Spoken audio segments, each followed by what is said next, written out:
This episode is brought to you by Kia's first 3-row all-electric SUV, the Kia EV9, with available all-wheel drive and seating for up to 7 adults, with a 0 to 60 speed that thrills you 1 minute, and available reclining lounge seats that unwind you the next. Visit kia.com/EV9 to learn more. Ask your Kia dealer for availability. No system, no matter how advanced, can compensate for all driver error and or driving conditions. Always drive safely. Join me, 48 Hours correspondent Erin Moriarty, on my podcast, My Life of Crime, as I take on true crime investigations like no other.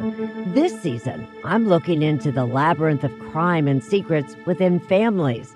I'm cutting straight to the evidence and talking to the people directly involved, including investigators and the families of victims. Listen to My Life of Crime with Erin Moriarty wherever you get your podcasts. This podcast contains mature content, explicit language, suggestive situations, and partial to full frontal nudity. Listener discretion is advised. Don't let your kids listen to this.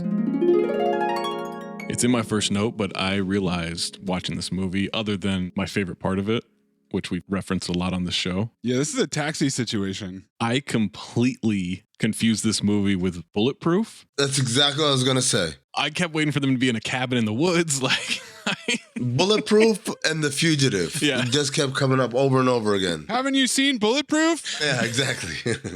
Imagine my delight. There's a review that mentions it, but I just loved it. Like, we're not going to make our own memories. We're just going to talk about other movies. Haven't you seen this? Haven't you seen that? Yeah. Wow. Stephen Baldwin is a real cinephile. Stephen Baldwin's short. I didn't realize how short he is. But there's a scene where Lawrence Fishburne is bent over and he's eye to eye with him. What a little guy. But Stocky's a fire hydrant. Aren't they all like that? All the Baldwins? I feel like Xander's pretty tall. Yeah, Alex is... Alex Baldwin. Alex Baldwin. I call him Uncle Xander. Whatever that shit is you said. 6 foot. Okay. Yeah. So he's probably like, what, 5'10"-ish? Stephen Baldwin's 5'10", according to Wikipedia. There's no fucking way. And Yeah. then Lawrence Fishburne's 6'8", because he was towering over him the entire time. Daniel Baldwin, 6'2". Oh, wow. Okay, what about Billy? Also says 6'2". 6'2"? Wow. Really? Okay, so Steven. Little squad, okay. Stephen being the shortest makes sense, though. That tracks. And if all those heights are lies, then we're getting somewhere. But those lies are always, what, 2 to 3 inches off? Yeah. Lawrence Fishburne height. Oh, that makes sense. 7'4". He's 6'1.5", according to IMDb. Lawrence Fishburne Yama. That's what they used to call him. Yeah. Go fish. Yama. Whoa, whoa. Go Fishburne! Whoa, Mace. You gotta be careful. Your picks have been horrible, man. It's the point. It's the point of the show. Isn't it? Isn't it? It's possible. I don't understand what this podcast is about. Poppycock. It's a fuck house. On a weekly basis, we are consuming more concentrated bad movies than probably anybody in the history of mankind. Poppycock. What story? What story? What are you talking about? Do you want lunch? I have yet to laugh in this movie. I'll just tell you that. You picked it, motherfucker. So just remember that. You know what the problem with Hollywood is? They make shit. Unbelievable, unremarkable shit.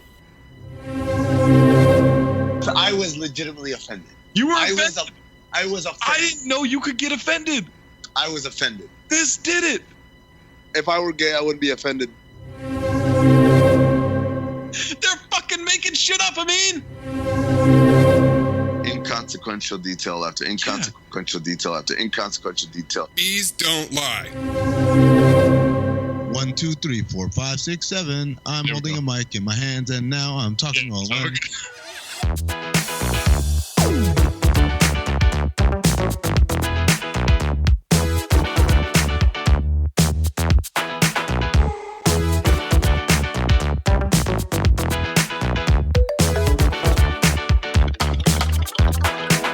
Welcome to Cinephobe, the podcast. We break down the movies you're afraid to admit you love. I'm Zach Harper. That's Amin Al-Hassan. That's Anthony Mayes, part of the Levitard and Friends Network for Meadowlark Media. Top of the lark. Someone asked earlier today, what are these other podcasts? And I said, we're not worried about that. Someone asked? Don't worry about JV. Varsity up here. Yeah, somebody asked. You know? What did they ask? Yeah, well, don't want to betray any confidences here, okay? Oh, what's the confidence? Is like what they asked. What was the question? They just asked about maybe some other pods. What's going on? You know, maybe getting some people on here. Oh, okay, I got you. I said, I don't know. I only control what's happening up here. 5,872 on Apple. That is not gonna cut it. This is a trickle. Cold trickle. Dick trickle. Trickle me Elmo. Elmo Beatty. Floof with a 1 instead of an L says, I think they bought Yeti mics finally. Been listening to the older episodes. Good news is that the show has gotten a lot better audio quality. We always had at least Yeti mics. Yeah, Yetis aren't good. But that wasn't the upgrade. Yeah. The upgrade was everybody recorded themselves. And Amin stopped doing it on his phone. No, it's the personal. It's the personal recording. It's the local record. But also, you were using the wired headphones from Apple for a while. No, honestly, those are okay if you record locally. That's when I was at the Heat game. That's not. Oh, okay. That wasn't like an all the time thing. Yeah, no, yeah. Wild, you recorded one from a Heat game. Dude, that's crazy. Like in the bowels. Gemini Man. And you know what's funny? Every time I go back to the arena, I see that little crevice where I hid. And that's right. Oh, that's right. I did Fred Claus from G League Showcase. Oh, yeah. Mandalay Bay Convention Center. Yeah, that's right. People walking by and waving. I'm like, hi, guys. Give us a review. If you don't, the pod's going away. Okay. 1 million by next week, or it's done. The pod's already done, man. Wait, next week right now, or yeah, next week 3 weeks from now? So a week ago. Timeline got fucked up. By the way, if you have a submission, submit it. Just a reminder, it needs to be 40% or lower on the Rotten Tomatoes audience or critic score. We are as deep into the daisy chain as we've ever been. It's getting hot. Liam Neeson month led to Blacklight. Well, I want to clarify real quick. Liam Neeson month didn't lead to Blacklight. Zach wildcarded into Blacklight. Thank you. What does that mean? He didn't have to pick a Liam Neeson movie. I daisy chained it. You didn't have to. It was a wild card. The daisy chain's a daisy chain. He didn't have to. He didn't. Liam Neeson month led to 4 Colored Girls, right? How many? Is it for colored girls or for colored people? This is the first time I've heard the name of that movie in a month and a half. I don't know what that is. Zach, what is it? Which one is it? I just remember Blacklight, guys. We did Blacklight, and then Aiden Quinn took us to Practical Magic. Sandy Bullock took us to Speed 2 Cruise Control. Tamura Morrison brought us to Barbed Wire. Clint Howard took us to Waterboy. And now I've used Brett Rice. Very well-known actor, Brett Rice. Yeah, you sure did. Take us. Is he in this movie? I don't even know. Could be the star. Could be an extra. I don't know. I really don't know. The 1996 action-adventure crime, Fled. To be clear, that's the bar, right? Like, do you have a name in this movie? Yeah. That's the bare minimum? That's my bar. Actually, I could go way lower than that. Wikipedia had buddy action comedy, which I think is fucking hilarious. That is way off. Buddy action comedy. Look, you know what? They're not buddies. There's no comedy. That's what they were trying to make them. Oh my goodness. They didn't succeed. They're going for it. Yes, they were going for it. No, action adventure crime. You got to go with that one, I mean. They tried for comedy, though. That's the thing. Oh, but they didn't succeed. It's all about the attempt. Best laid plans. Best laid plans. Jack and Jill is a comedy. It's not good, but it's a comedy. That was your reference point. Jack and Jill. Good Luck Chuck was a comedy, right? It wasn't a drama. Yeah. It was just a rom. Oh, shout out to the person who said Pamela Anderson repeat offender because Amin's man from Balls of Fury had her breast implant in Good Luck Chuck. Oh, that's right. Oh, my man. Balls of Fury, man. Great actor. He needs to come back. He needs to be a repeat offender. What's his name? Dan Fogler. Yeah. Find your way to Dan Fogler. There you go. Fled stars. Lawrence Fishburne, Stephen Baldwin, and Salma Hayek. Larry Fishman, repeat offender from Batman vs. Superman Dawn of Justice Ultimate Edition. I wish I knew how to quit you. Perry White. You also know him from Cadence, one of my favorite movies that was on TV all the time. Do you remember Cadence? Never seen Cadence, never heard of it. Really? Martin Sheen, Charlie Sheen. All the Sheens. Frankie Davis Jr., all the juniors. It's about soldiers who are like prisoners, but not prisoners of war, and they work on like a chain gang.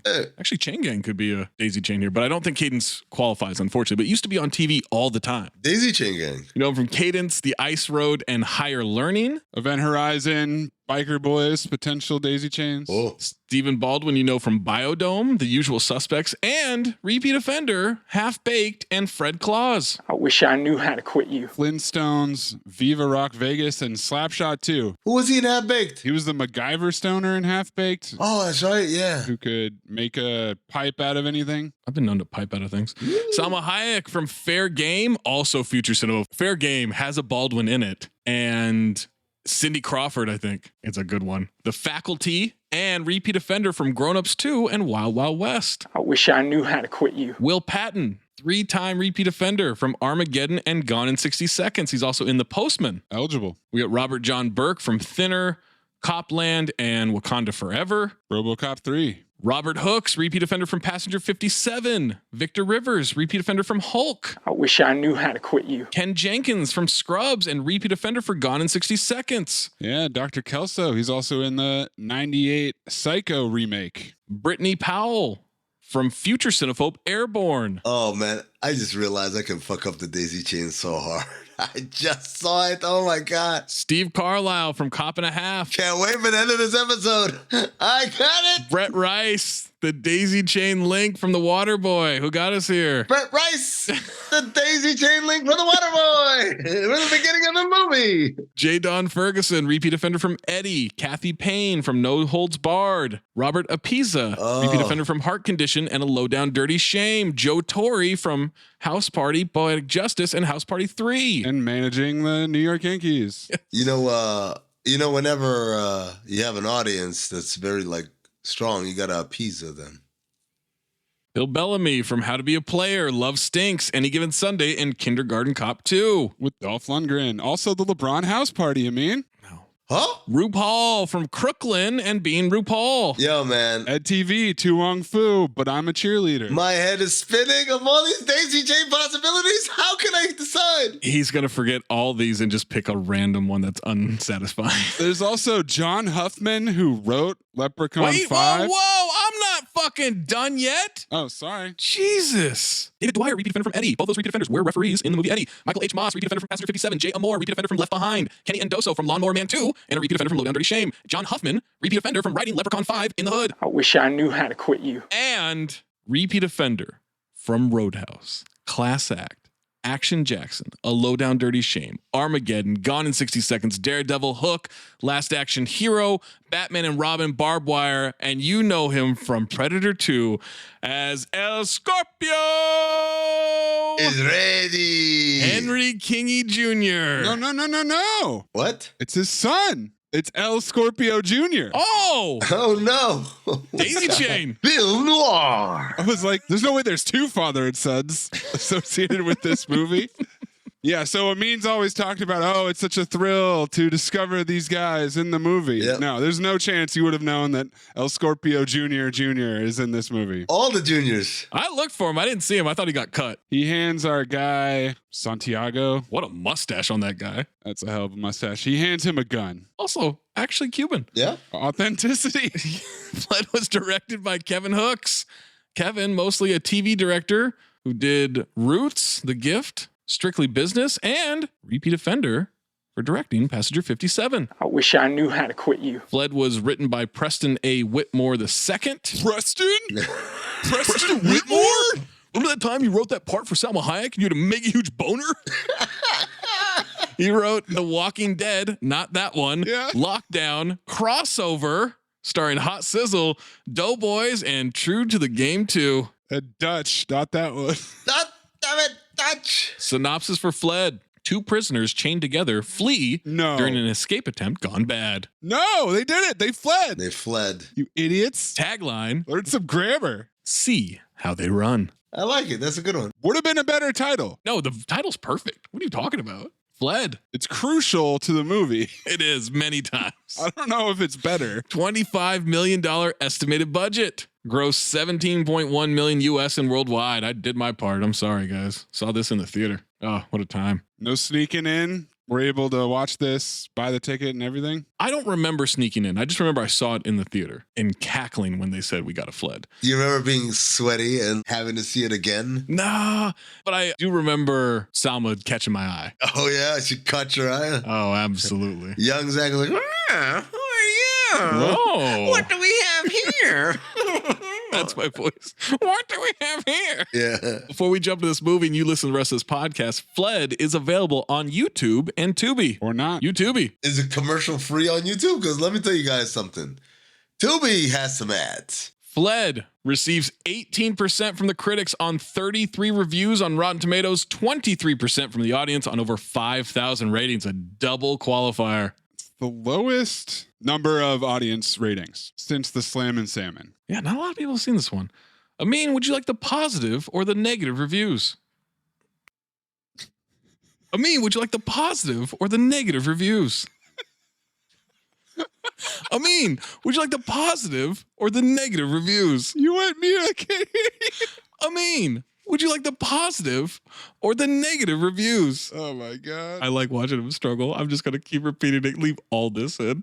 We can't hear you, Amin. Would you like the positive or the negative reviews? Jesus Christ. Amin. If you can't hear me, say I can't hear you. We said that. I don't know if you're doing a bit. Would you like the positive or the negative reviews? I don't give a fuck. The negatives. How about that? Because I know you don't like being out of order. Wow, I mean, so negative. Stop being a pessimist. This tank is not half full.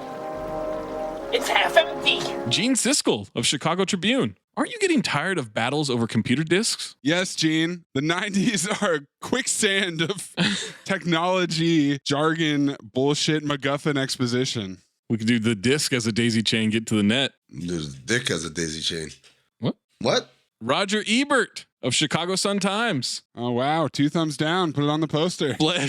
Unlike Speed 2. Fled is a movie without a brain in its head, and it borrows cheerfully from lots of other movies, but at least it has the integrity to acknowledge its sources. Attaboy. It's not wrong. Integrity. Matt Brunson of Creative Loafing. Jalen Brunson. Should have been an all-star. Jalen Rose, $100 haircut. Roses for The Bachelor. Rose McGowan. Me too. My fondest memory involving Fled isn't in the film. It was the moment on Siskel and Ebert when Roger Ebert stated, Fled is one of those movies that 10 minutes later, you can hardly remember if you've even seen it or not. It's got a lot of action. It's a technical expertise, and I guess it sort of holds your attention while it's happening. I mean, something is moving on the screen, so you look to see what it is. But What a compliment. who cares? The characters are simply puppets to provide an excuse for the stunts and the action sequences. Something's moving on the screen, so you look at it. That's That's what I'm paid to do. You know what? Thumbs down for the review that references another review. Stephen Holden of New York Times. How much are you holding? Offensive Holden. Offensive line. Like saying me too. Well, no, that's not an offensive line. It's not? Not when women say it. Ally. Oh, okay. The situations are so ludicrous and the screenplay so barren of wit Baron of Whitmore? that the best it can come up with in the way of jokey humor is to have the characters compare their adventures to scenes in other movies. This is a big movie for slowly turning around at the same time. Oh, big time slow turns, man. I love a slow turn. Christopher Knoll of filmcritic.com. Nolan? Oppenheimer. Nolan Pass. R.I.P. Nolan Richardson. Drivel. Dribble? Chris Hicks of Desert News, Salt Lake City. Grotesquely violent, ridiculously bloody, and tries to get by on a silly wink at the camera attitude. It's not bloody. There's one scene that's bloody. Yeah. Susan Wozolnia of USA Today. Susan who? Wozolnia. Do the voice? Co-creator of Apple Computers. Woz? Fled? Flee. Blank user, half star out of 5. What a piece of crap. I had the misfortune of seeing this in the theater as a double feature with Joe's Apartment, which turned out to be a way better film. Future cinephobe there. I was begging for the double feature to be Barbed Wire. I would have stayed for both. Not if Barbed Wire was first. I've been so dehydrated. Blank user, 2 out of 5. It feels like the kind of movie you'd find on at 3 a.m. Not something that would ever be released in a theater. It's true. I really do feel like this should have been on TNT. Agreed. It's always good when a movie can use the title in a line. We gotta fled. They use it several times in the movie. It's used a bunch. Along with another word that I'll hold for later. You know what? Won't hold it for later. Let me just say it right now. 4 Horsemen. The word convict. Oh, convict. Same note too, bro. I got 2 horsemen. You're going to love them both. Positive reviews. Hey, John, that's weird. That glass looks half full to me. Wow, now that you mention it, it is half full. Mike Massey of Gone with the Twins. Even when violence and tragic incidents do occur, they're not exactly of the gut-wrenching kind. That's a positive review? Well, it was like a 6 out of 10. David Nusser of Real Film Reviews. Filmmaker Kevin Hooks does a superb job of immediately drawing the viewer into the briskly paced proceedings. What? If by does a good job, you mean just drops us in with no context whatsoever, sure. We just start, yeah. I mean, I did appreciate that. We'll just get into it? Just make them fled.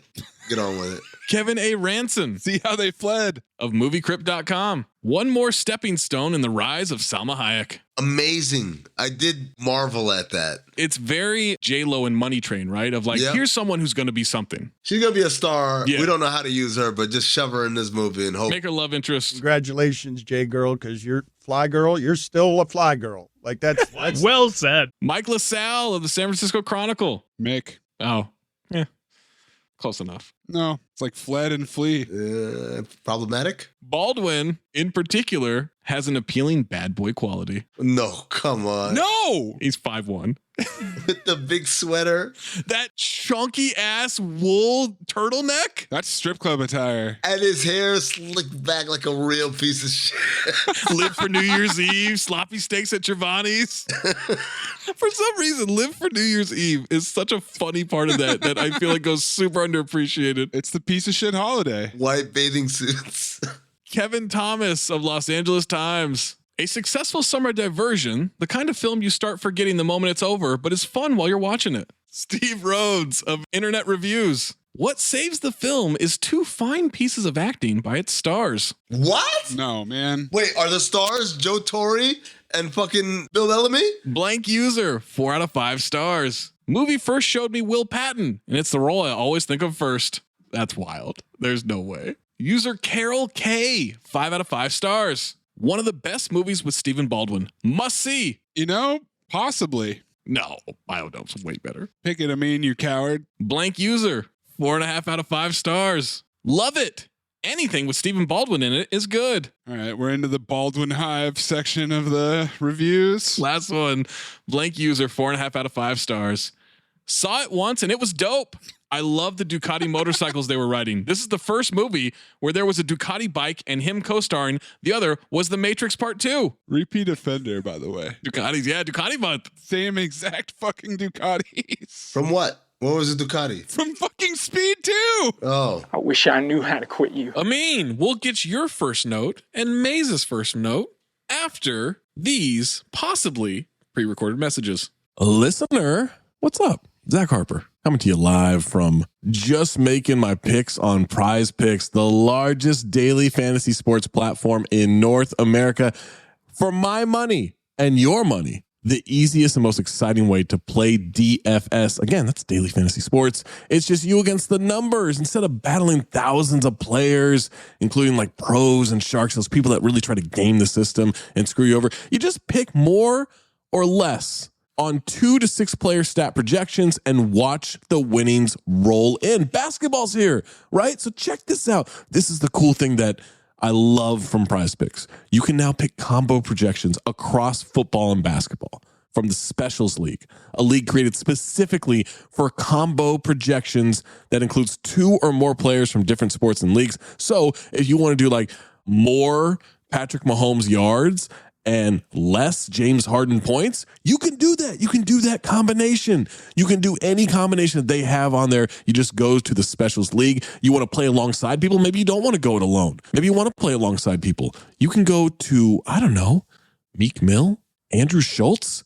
You find them in the community plays under the promos tab of the app to view entries from some of the biggest names in the Prize Picks community each week. And best of all, Prize Picks even offers a reboot policy so your entries stay in play even if one of your players gets injured. For football and basketball games, if you have the player who exits the game in the first half and does not return in the second, that player is rebooted. Prize Picks, the only daily fantasy sports platform with an injury insurance policy. So I'll tell you what you do. You go to prizepicks.com/ding and use the promo code DING, D-I-N-G, for a first deposit match up to $100. Let me say that again for you. You go to prizepicks.com/ding. You use the code DING, D-I-N-G, for a first deposit match up to $100 from our friends at Prize Picks. Prize Picks, daily fantasy sports made easy. Amin and I are going to bring back show bits that haven't gone away. What was the one? How many showbits? Yeah, that one. Amin was like, I'm going to bring that back. The Jack Palance thing. Like, when did it go away? It went away, man. It went away. The name, and then does whatever, and then he waltzes away with my drugs. We haven't done that in quite a while, and so I'd like to bring it back. First note, you guys ready? Amin, what is your first note? I don't know who's in this or what it's about, but isn't that the dude from Diners, Dives, and whatever the fuck the name of that show is? You guys know what I'm talking about? Guy Fieri? Or is that Bar Rescue? You're thinking of Bar Rescue. I'm thinking about Bar Rescue, my fault. I definitely don't remember Guy Fieri in this movie, so. I would have remembered that. Bar Rescue, right? The dude here in the beginning. Oh, I know who you're talking about. Yes. He looks like Bar Rescue guy, right? Sort of. He's all sweaty. I can see it. He's smoking a cigarette, yeah. Mayes, what's your first note? I love the 90s strikes back. That is 5 straight 90s movies, and more specifically, 5 straight movies between 1996 and 1998. What a time. What was it, like 1986 was the greatest Cinephobe year? 1988. Johnny Be Good, Action Jackson, Twins, Cocktail, and Bloodsport. Only one phobe in there is Amin on Cocktail. But this might be the greatest Cinephobe era. Well, it's certainly an era of computer discs and computer psychos. I got a 2-part first note, a 1A, 1B. Mm-hmm. My golden dumpster is already decided in my notes. I think that's pretty obvious what that's going to be. Number 2, I get this movie confused a lot with Bulletproof, as we mentioned earlier. Which you also could have picked. Could have, yeah. Might still do it. What do you mean you might still do it? You picked Fled. Right, but I'm saying, like, I might get us back to Bulletproof. That's easy enough. Okay. The daisy chain does not end, guys. All right? The daisy chain goes on forever unless we come up with another bit. I look at movies now and not think, oh, I wish I had picked that. That's what it was with theme months. I don't feel that way anymore. I think, how can I get to that? It's positivity, guys, not regret. Okay, that's interesting, but you literally could have picked it and you didn't. Right. So you're stashing it for later? I wouldn't say I'm stashing it. I got my eyes on it. It wasn't good enough to be picked this time. No, well, hold on. It's fantastic to be picked. It's aching to be picked. Whoa. All right? Clay Aiken? You're taking this daisy chain thing a little too far, my friend. It's the most sexual thing we've ever done. Bulletproof is begging for it. I didn't say that. It's aching for it. It's aching to be picked. Clay Aiken. Yep, Clay Aiken. I mean, we got it. Thank you. We start off with some interrogation. You ever witness Frank Montahano kill anyone? He says, I've heard about it, but it's not a everyday occurrence. That's a great answer. He doesn't kill people every day. And then I figure out, oh, this is an interrogation montage. Wait a second. This might just be an interrogation practice. It sure is. I love this guy's shirt. Bar Rescue's shirt is definitely from Dan Flash's, and it's really expensive, you can tell. I want that one so bad. The more complex the pattern, the more expensive the shirt. I love this intro instrumental, by the way. Oh, it's so dramatic. Yeah. She asks again, you heard things. It gets around the block. Illegal activity? As far as I'm concerned, the guy did right by me. Knows him from the younger days. Dated the same girl. Had friends. Same common friends from the streets. Things happen.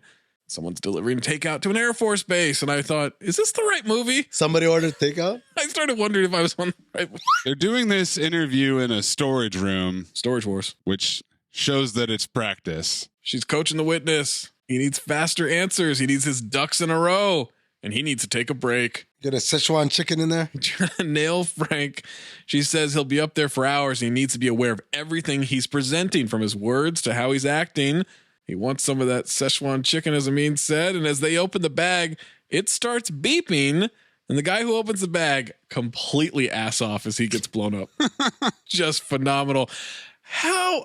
All right. We're off to a great start. How do you not notice? Yeah, go ahead and ask it. Chinese food delivery can be heavy. Don't get me wrong. Chinese food delivery from a Cuban man with a suspicious mustache. Yep. No one checks the bag. This is an Air Force base. Pre 9/11, though. Okay.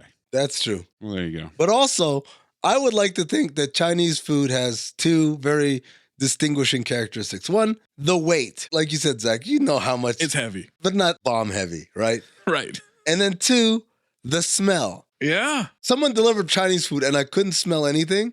I'd be kind of like a little bit suspicious. Pre-COVID. Also, the beeping and ticking, that'll tell me the box is soundproof too, you know? Mayes, please clip in. Are you feeling all right, George? Fine. You look a little warm. It's a chicken. You're a terrible liar, George. Look at you. You're a wreck. You're sweating bullets. It's the Kung Pao. George likes his chicken spicy. The entire room explodes and everything burns. We get a slow shot of a matchbook burning with opening credits. Fled. It's a long opening credits sequence. Sparks out of a computer, a burnt phone, glasses, dog tags. David Duke's in it. Not David Duke is in it, but David Dukes is in it. 4 minutes and 45 seconds to get through this intro. Really? For the real star of the movie, including the interrogation. Oh, okay, got you. 4 minutes, 45 seconds. Quick cut to extreme close-ups of a Nikon F3, shutters clicking, flashes popping. I forgot about Mace's camera expertise. That's a good quality camera right there. Did you pause it, Maze, or did you know instantly? Nah, man, he just knows. Get out of here. I thought this dude was Andy Garcia, this prosecutor or whatever. Well, what? We're off to a great start with this. Oh, my God. Organized crime committee hearing happening in Miami, Florida. Why would that be in Miami, Florida? Because it's the Cuban Mafia. Yeah, sure is. Frank Montano, execrable criminal, Cuban organized crime. Putting into the ranks of corporate America. What does that even mean?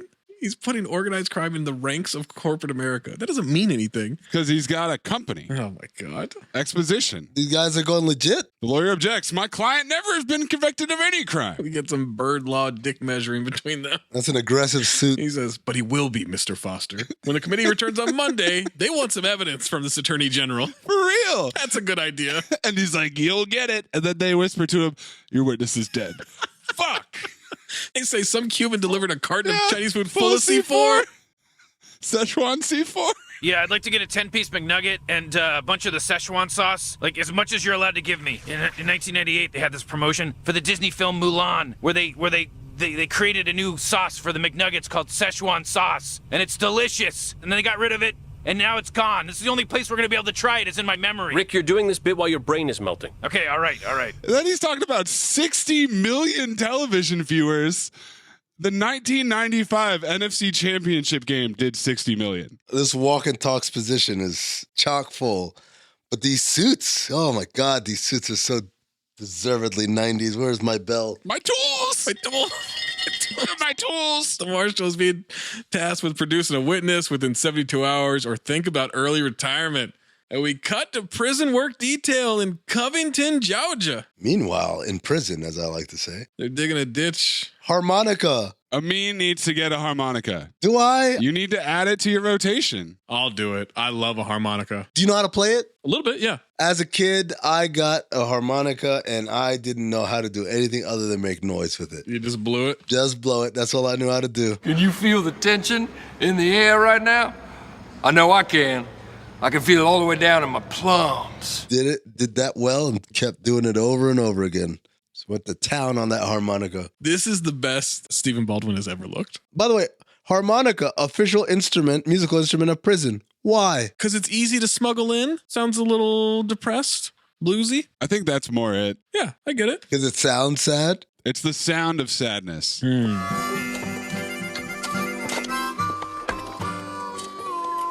The guy tells Dodge he's got them virgin hands. Sweet little kitty. Sweet little kitty. Got them virgin hands. Cute little kitty cat like you ain't supposed to be out here shoveling no ditches. This here's man's work. Hey, bitch, are you listening to me?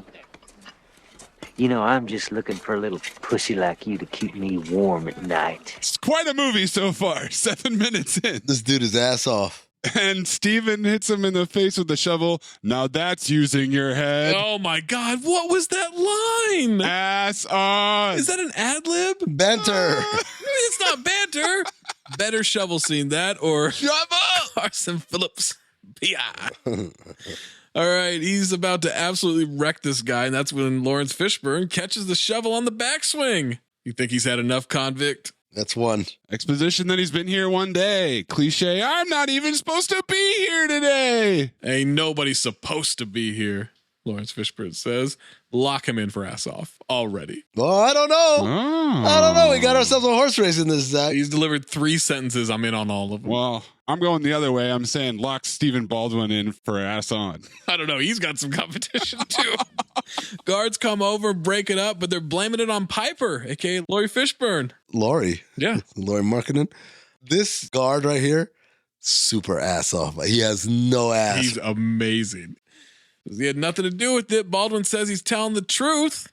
And the guard yells, I said, shut the fuck up. You guys need an attitude adjustment. I got just the thing for you. And they chain them together. Kind of like a wedding ring. I now pronounce you convict and convict. That's 3. Now get the fuck on the bus. The white guard next to him, ass on. Baldwin starts to walk towards the bus. Piper won't let him. You move when I say you move. Then he yanks him, punches him, kicks him. Beats his ass. They start fighting while wearing the chain cuffs. The guard doesn't want to stop it. Fishburne ass off as he does the come on. Yeah. Tell him to get up and come on with it. Mustache guard asks the black guard if they should break it up now. Mustache guard. Just keep a lookout and watch for my signal.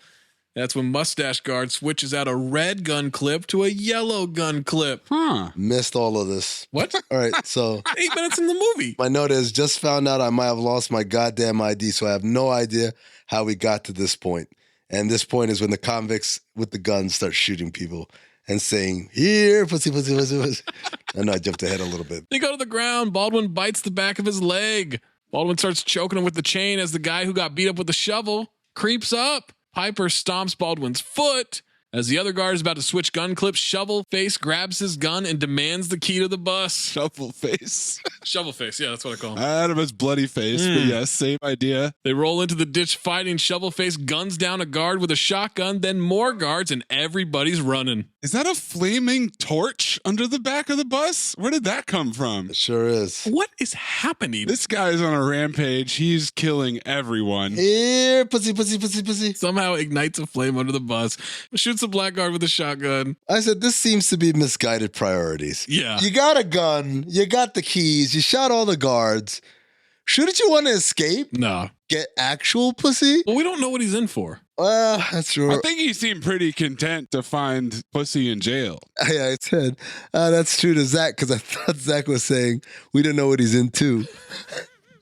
Well, that as well. You know what? I feel like both statements are accurate, equally accurate. Is it strange that none of the other prisoners are chained up on this chain gang and that they expressly chain Piper to Dodge here? Well, it's not strange because film noir later on, we're going to get an explanation as to why. That wasn't an accident. No, I just mean if they still did chain gangs at this time, did they do it without chains? They just trusted that people would be afraid of guns? They did the honor system for prison chain gangs? Unchained, yeah. No, it's fine. That's a dangerous game. Maybe that's how chain gangs came back into existence, right? Remember Shovel Face? Remember what happened to him? We should chain these guys up. The Shovel Face Act. He keeps shooting and blows the bus up out of nowhere. But somehow he's fine. He's totally fine. He realized what just happened. He runs away. Piper and Baldwin run off into the forest. And we're at a diner. For Maximum Overdrive. Photos of James Brown as James Brown plays. Photo of Jimmy Carter. My note was diners, drive-ins, and whatever the fuck. Oh. Will Patton is Gib, and he's full. Anything else? I ain't got nowhere to put it. Being called to the Gwinnett Detention Center. Gwinnett County. That's where the Braves play. How are the ribs today? Same as they were yesterday, and the day before, and the day before, and the day before. He shows up to a crime scene. Dr. Bob Kelso is filling Gib in on the scene. That is Kelso, yeah. Prison break, Gib. Who fled? He said it. He said it. There it is. He said it. Well, that's not even the bad one, Rand. I was like, oh, that actually makes sense. Yeah. No, that one does. What is Zach so excited about this quote? Turns out Gib busted Dodge, a.k.a. Stephen Baldwin, 9 months back. That's why he's called out to the scene. He can't believe Dodge killed someone. Doesn't add up. That's when Marshall Schiller with the AG's office shows up. Welcome to the land of CNN and Coca-Cola. Well, we don't want to be on CNN, and if we're lucky, we might not get too thirsty capturing these fugitives. Relax, buddy. No one's making you have a Coca-Cola right now. Or go on CNN. This man's mustache is intense. It's great. By the way, we don't want to be on CNN. 20CV? Such a 20CV thing. Nowadays, like, you don't go viral or whatever, right? That's the fear, right? Of embarrassment is being on the internet. CNN, like, what the fuck cares? But back then, big deal. Oof, that was bad. He's heading up the manhunt. Gib is just there to help him. Probably headed back to Atlanta, and he pulls Gib aside. They want to press blackout on this manhunt. No APBs. Everybody's dressed so ugly. It was a tough time for fashion, man. Yeah. So what I'm supposed to do is play CNI dog to the Attorney General's trigger man without asking what, when, or why. Carson Phillips, I'm a PI. And he looks down and finds a yellow clip. Shovelface is in terrible shape as the dogs are after him. Chopper overhead. Piper tells Dodge to hold up a second, and Dodge gets clotheslined and falls like he slipped on a banana. Like the Ultimate Warrior came off the ropes and just clotheslined.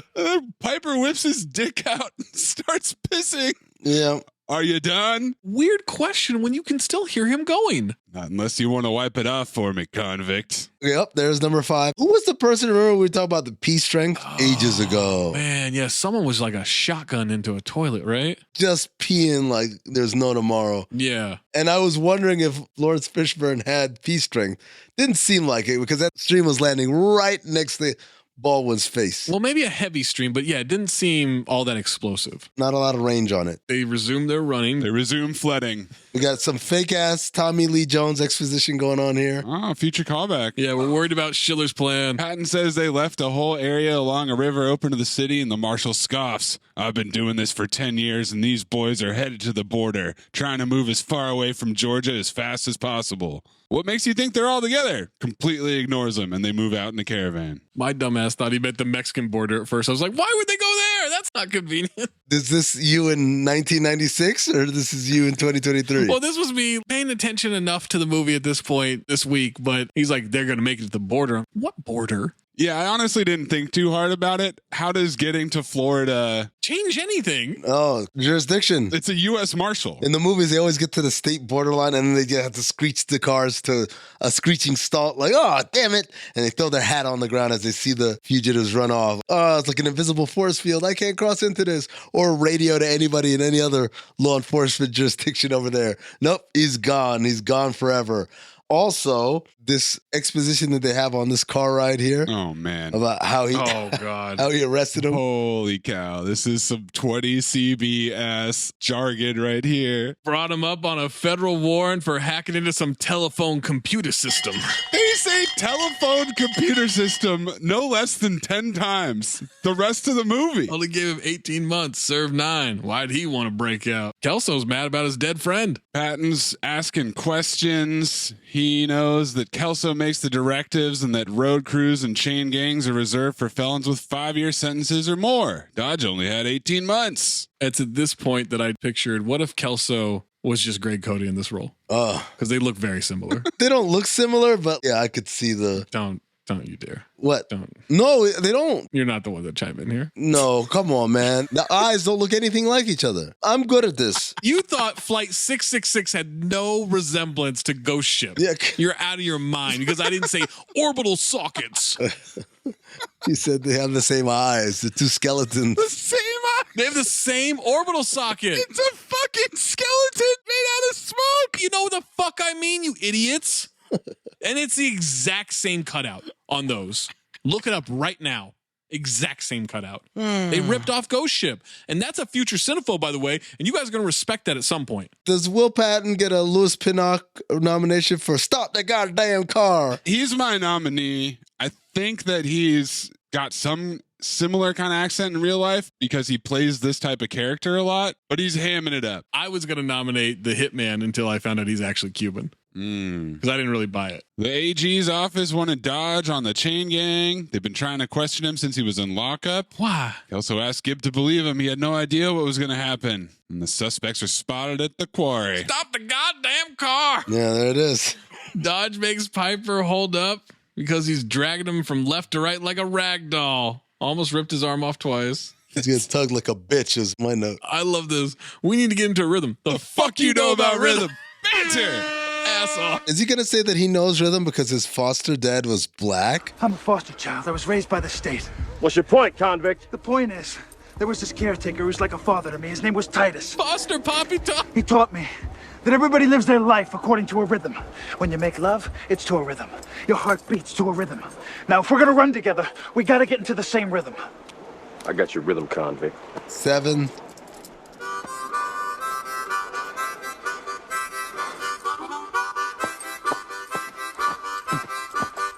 He teaches him how to stomp to the harmonica, and they resume their flooding. Where did he get that harmonica from? Where did he hide it? You know where, Zach. It's prison wallet. Clip it, Maze, from Deadpool 2. I saw that guy's pin and stashed it in the old prison wallet, if you know what I'm saying. Prison wallet? I really hope I don't know what you're saying.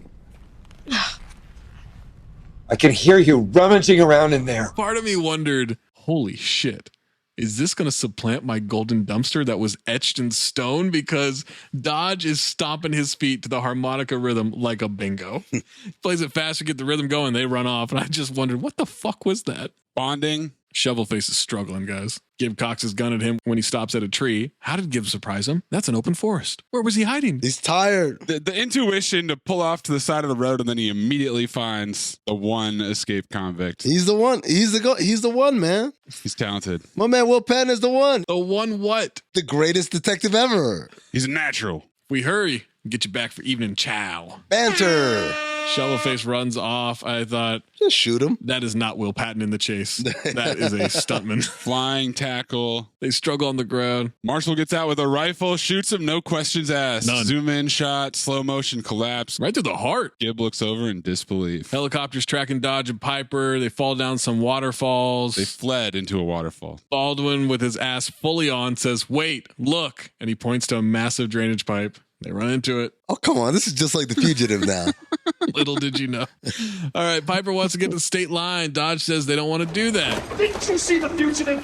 The first thing Tommy Lee Jones did was set up roadblocks at the state line. Oh, that's your plan, Dr. Kimball? I ain't got a plan. I'm just trying to figure this shit out as we go. Yeah, no shit. And I said, they admit it. They're just figuring it out as they go. Piper says to give themselves up. You're joking, right? Does it look like I'm joking? I'm joking. I'm joking. I'm joking. Dodge wonders if he doesn't like white people. No, I just don't like you. Fishburne, completely ass off, says, look, I ain't got nothing against white people. I just ain't had too many good experiences with them. Fuck. I was out 6 months. 6 months I was going home. Out on another 12 to 18 because you ran. You are a convict. 8. And there's nothing that's ever going to change that. That's your reality, baby, not mine. My reality and your reality are the same. Reality is not changing sides here. We're both fucked. I don't get fucked. I'd take my chances. Not with my life, you don't. And they start fighting. Baldwin punches a stuntman that looks like Sean Wayans. Same note too, bro. I was like, that is not no Lawrence Fishburne. That's Sean Wayans. I know Sean Wayans when I see him. Repeat offender. I think they replaced Stephen Baldwin with one of the Farley brothers. Now Piper's beating the shit out of him. Dodge says, hold up. How much? You heard me. Name your price. He allegedly has $5 million. I would name my price at $5 million then. Yeah, that would be it. I will take the max. What do you think they locked me up for? Running a red light? I hit a major corporation for $5 million. I got your attention now, convict. That's 9. We're 15 minutes into this movie. Piper says he's lying. Am I? Why would I lie? 1, to keep me from kicking your ass. 2, to keep me from kicking your ass. And 3, prison life ain't exactly worked out for you, has it? Dodge offers him $1 million. More than he'll see in his whole life. He says, I'll be looking over my shoulder. Ask what else he's going to do. Work for 7-Eleven? They ain't hiring convicts. That's 10. And that's finally when I said convict is the horseman. Yep. 4 horsemen front runner, the word convict. Same note too, Maze. All right, I want half. Half? Fuck you, this ain't divorce. No, we married, baby. For better, for worse, in sickness and in health, till death do us part. What is going on? These dudes been in this sewer for way too long already. Chopper's coming around. Say I do. Come on, baby.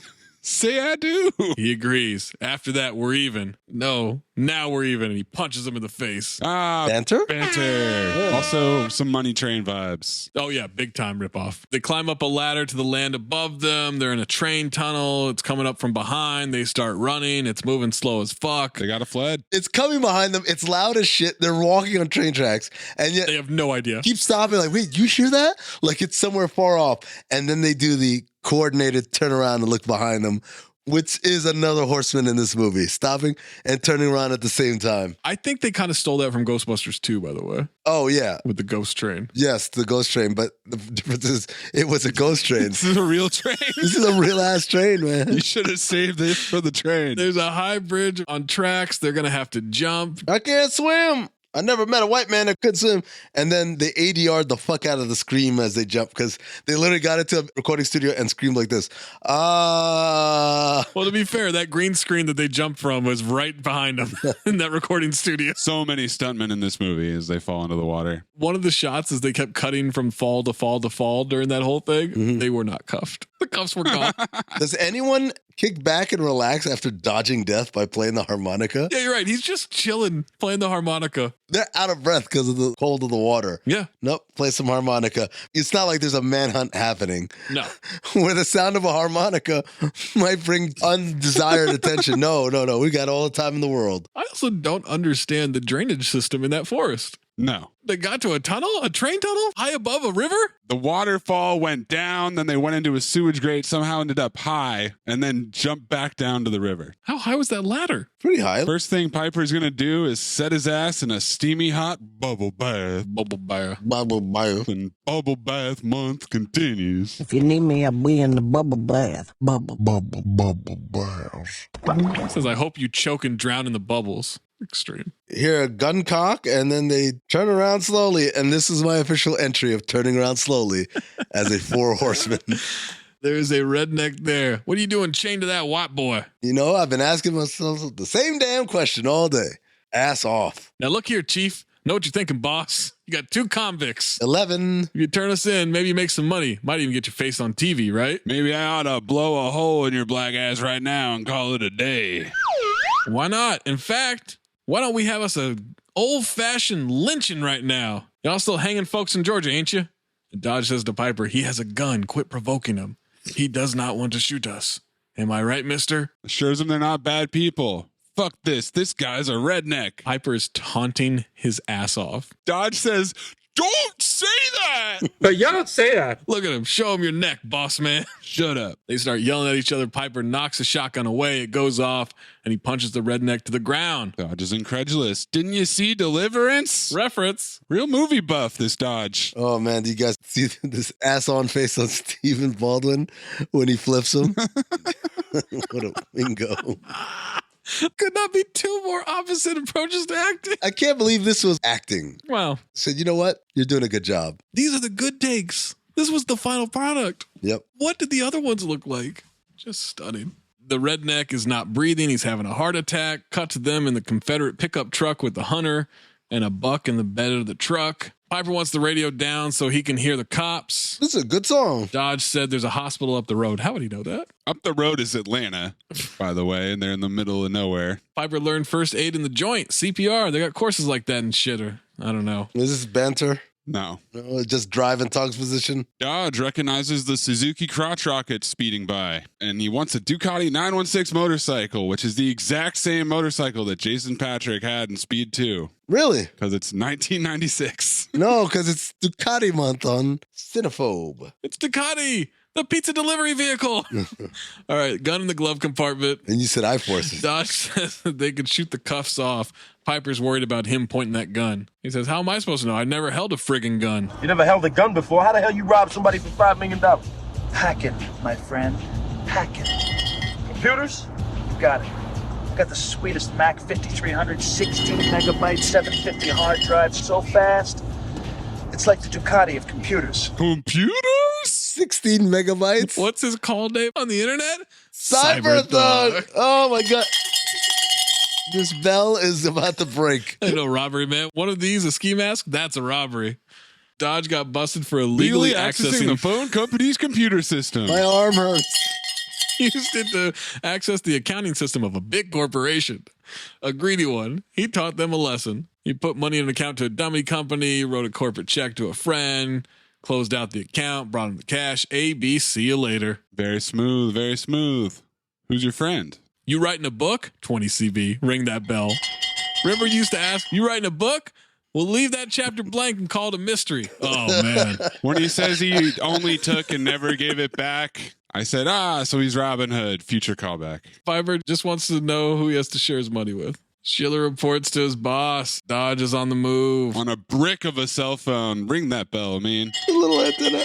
Locals have no idea what's going on. Says everything was planned. Can't help it if a convict flips out. Yep, 12. A lot of pressure from a politician on Schiller, who said I was talking to them. you just did. Cobra formula? Yeah. Yes, it is. Yep. You just reverse engineer some Cobra formula? This Marshall is not too sharp. You think you're pretty smart, don't you? No, just average for a country boy. Country boy. Did you notify the fugitives next to kin? Kin. It's not a priority. What is? Bringing them to justice. Just a hunch, but I think they're more pawns than fugitives. He calls them fugitives. I was like, oh, missed opportunity. Instead of convicts, yeah. Your hunches are more like a Hardy Boys mystery than real life. Reference. 20 CB. And I think that you are spitting in the wind. And you know what they say about spitting in the wind? The gas stings. It can blow back in your face.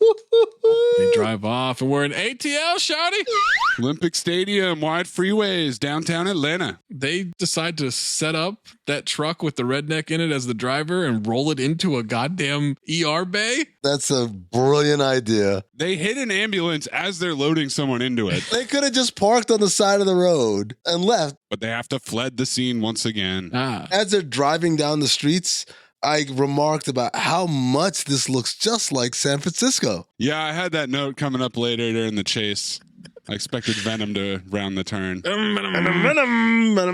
Kid is dribbling a basketball down the street as rap music plays. Guess which neighborhood they're in? This kid has 0 handles. They creep up in the street and the kid bingos the ball away from him as a semi-truck is coming. Big old Mack truck, kid chasing a loose ball. Dodge goes to tackle and save him. Could they not cast a kid who could actually dribble a basketball? Nah, man. First kid on the block. That was it. Hey, you. It would have been funny if Piper didn't move at all and Dodge clotheslined himself again, trying to run and save this kid. But no. And the kid got murdered? They both save the kid. They dive out of the way, and the kid wonders why they have chains on. He's ungrateful as hell. Beat it. You're bothering me. Also, Mack trucks down like residential neighborhoods.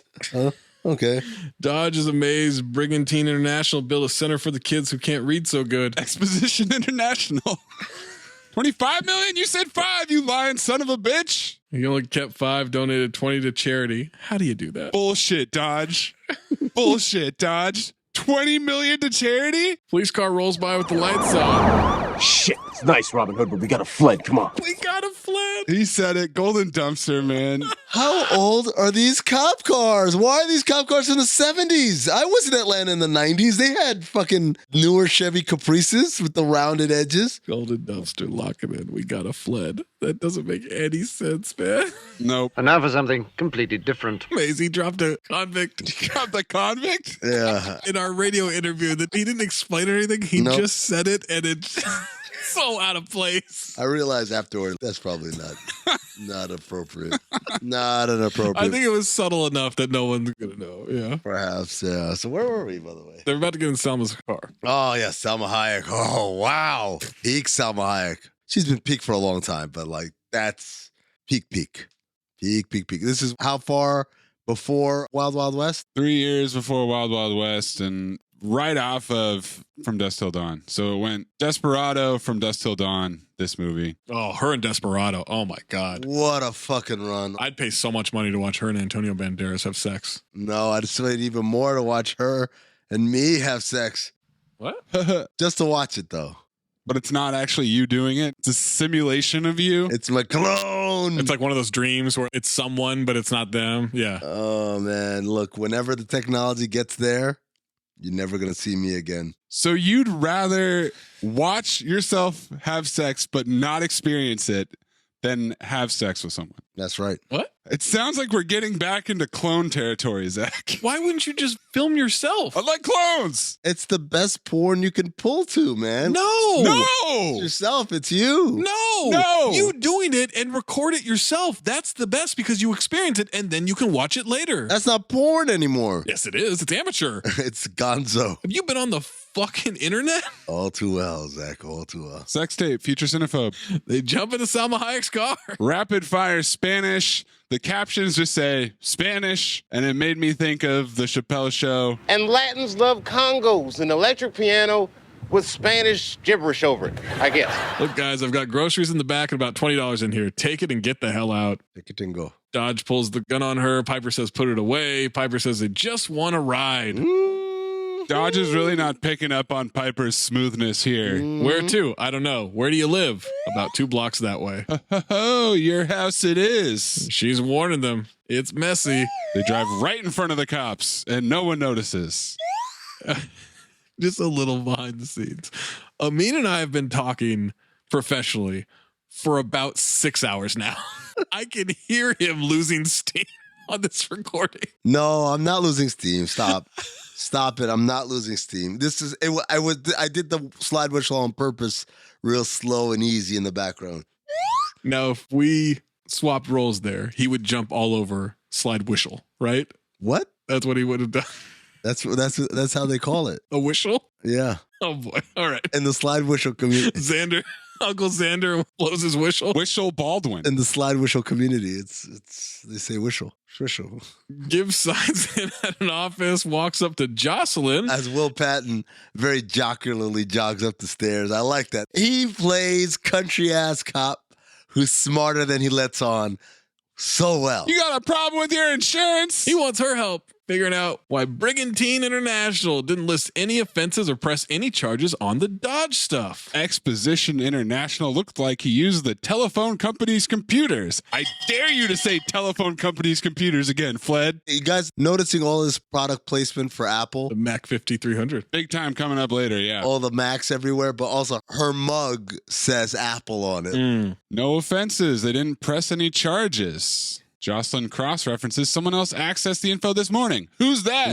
Savannah Detective Agency. It's a holding company with offshore accounts, $4 billion in global assets. Can you figure out on that thing who owns Brigantine International? We get a Montejano, whatever. Montejano. This is like Dan calling him Ya Morant 2 weeks ago. Now, is that 2 weeks ago? It's from when we recorded, or 2 weeks ago from when this thing comes out? You know what it is, convict.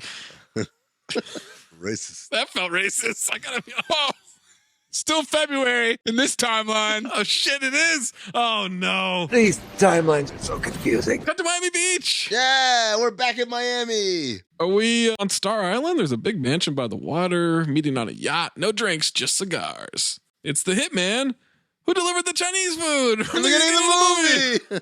You guys were unscarable. He's got this thin mustache, but then it gets thicker under the nose and it looks like a hat in profile. I love his mustache. It's strong. It's a good mustache. That is a confident man's mustache. But the guy in the blue shirt, he is tucking his shirt way too high. I mean, his belt line is almost as high as the bikini on this woman walking past in a very 20 CB swimsuit. There is a little bit of a general thick cock vibe to it. Yes. Ooh. They wanted to do more work, locate Luke Dodge. I want to congratulate you on your Chinese cooking. Oh, well done. Montejano's hairline was a lot stronger in that picture on the computer than it is in real life. He's aged. He looks terrible. Luke Dodge. He has a computer disk that belongs to us. All our accounting info on that disk. Retrieve the disk before terminating him. Those disks carried like 16 kilobytes back then. Yeah. There's no way it had all. You could get maybe half of a book on there. I remember having to have like multiple discs for projects because I couldn't fit it all on one. Oh, and you had to label them. Absolutely. Yep. Contacted Atlanta to provide a lead on where Dodge might go first. Lead won't get in his way. It's done. Bueno. Consider it done. Say no more, says Sussman. They pull up to Salma's house. Piper carrying groceries. Dodge mocks him as a chivalrous convict. 13. Toolbox under the sink to cut the cuffs. Spanish mumbling. Piper says, lo siento, and Salma says, ooh. You speak a Spanish? They're hammering a screwdriver into the chain. She's headed to the bathroom. Dodge doesn't like it. Didn't you see The Godfather? Reference. Restaurant scene. Then he goes on to describe it in incredibly descriptive detail. Forget about it. And Piper says, my name's Jeff. Piper gives her the okay to pee. Dodge wants to know what's going on with her. Thing in the car with the gun, carrying groceries, speaking Spanish, and then this. Have you ever met a woman, Dodge? Especially Salma Hayek. Of course. Just because I've been locked up don't mean I ain't got no manners. Okay. You're busting into someone's home and start telling them what to do, all right? That's 100% what you do when you're a convict busting into someone's home. What are you, a Boy Scout now? Dodge is worried she's calling the cops. Call the cops. They can't break the cuffs. She brought the two banditos a new disguise. Ex-husband's position. He was about Piper size, but Dodge might be too small. You know what she's saying there? that dick portion a little too baggy, huh? She has a key to unlock the cuffs. Also from her ex-husband. He's a cop. I wondered here, wait, is Gib her ex? No, he's not. Dude, no, hey, all the way through the movie, I'm like, wait, no, yes, they are. Wait, no, he's not. Yes, they are. No, they're not. I really thought that's where we were going with this. Wouldn't have been a stretch, really. Gib goes into the chief's office. Ever wonder what it's like to be a politician without an office? Like a cop without a job. Banter. Not making any friends, running off at the mouth at Schiller. He says, I'm not trying to make friends. I'm trying to do my job. This lieutenant is so generic. Yes, he is. We get walk and talk's position. Gib has conspiracy theories. Lieutenant just says, do your job. Future callback, Maze, where I ask you to clip something, so be ready. Well, okay. Spells everything out. Dodge placed on the crew. Brigantine International. Frank Montejano under indictment by the AG. So whatever Dodge found, they want secret. Great work. Maybe I can assign you to the Hoffa case next. 20 CB. Reference. Jimmy Hoffa references were all over the 90s. It was the most referenced thing ever. It was this whole thing about where'd he go, right? Yeah. Tupac, you know? Elvis, Tupac, and Jimmy Hoffa, all three of them were fucking dead in the most basic ass way possible. And we would not accept it. Society was like, nope, they're not. Gib pulls out a gun at Henry and fires in the bathroom. Blanks. With the yellow band. Cops come busting in, guns drawn, and shoot at the black cop. He found them near where Dodge escaped. He's got that wry smile on his face as the other cops bust in. One of the cops that bursts in is our daisy chainer, Brett Rice. Yeah, there he is. Does he have a name in this movie? You gotta have a name to be daisy chain. He does. I don't know what it is. Officer Bustin. Officer Bustin? What, is he related to Officer Goblin? Mind Goblin. All right, he believes Schiller set all this up to get Dodge to run. That's why he wants it out of the press. Gib has a hunch and he needs an old friend to turn back 24 hours so he can play it out. Okay, you got 24 hours. Not a minute more. I love a good give me 24 hours. You got 24 hours to get this done. Oh my God. You fuck this up, friend or no friend, it's your ass. There you go. Dodge is shaven, can hear the harmonica playing. Piper asks where she met her husband. Husband's physician. Well, I was sneaking across the border and he caught me. Holy shit, man. Does not sound right to me. If I'm being honest. And he deported her back to Mexico, but asked for her phone number. Now, that's not where I thought that story was going. Yeah. The only one way you stay in this country, lady, and then real meat cute. Guys, he did it the right way. He asked her number, he courted her, then he wow and brought her back. He called, he visited, fell in love, got married, brought her to the States, California, and then Atlanta. Then what happened? Then he left her. She was stuck. No money, no friends, no family, no job. No familia, no dinero, no trabajo. Nada. Yeah. Ay. Pen. She cried and then she got her shit together. Mother taught her how to cook and now she's a caterer, self-employed. Her specialty, mole. I'm a caterer. I like the way she talks, man. I like the way she does everything. You deport her too? All right, before whatever joke comes up, I'm just going to move us ahead. Convict. Dodge just needling him. Dodge interrupts, bursting through the tension like the Kool-Aid man. Yes. Nothing like some real soap to get that prison stench off you. Dodge has his hair real slicked back. Like a piece of shit. Live for New Year's Eve. Sloppy steaks. Steaks at your body. I would say Brigante. Brigantine International sloppy steak. And he proceeds to put on. Oh my God. The chunkiest wool turtleneck that has ever existed. It looks like insulation in a wall got knit together. 25 pounds. Easy. It is easily a front runner for Golden Dumpster for me. His sweat. Oh my God. There's a terrible vague back and forth between Dodge and Piper. All day long, he's been talking about wanting to take a bath with some of that Mr. Bubble. You know, the one that the kids love? Oh, that's foul, man. Also, it wasn't enough to put on that turtleneck. He then puts on this thick-ass plaid jacket coat thing. He's still cold in Atlanta. Got layers, man. Plus, everything's supposed to be way bigger for him because it's not his size. Oh, that's right. Yeah. He wants to get his cut of the money. You guys know each other before you went to jail? No. Became friends inside? We ain't friends. Cellmates? They look at each other confused, then realize she's asking if they fucked. Oh shit, no, hell no. Homophobia. Just asking. Cellmates is code for gay, apparently. And you know what? Thou doth protest too much. Look at this denial, boys. Oh. Does this look like two? Look at the. You know what? Maybe. Now he put on the flat jacket. I didn't notice this earlier. Yes.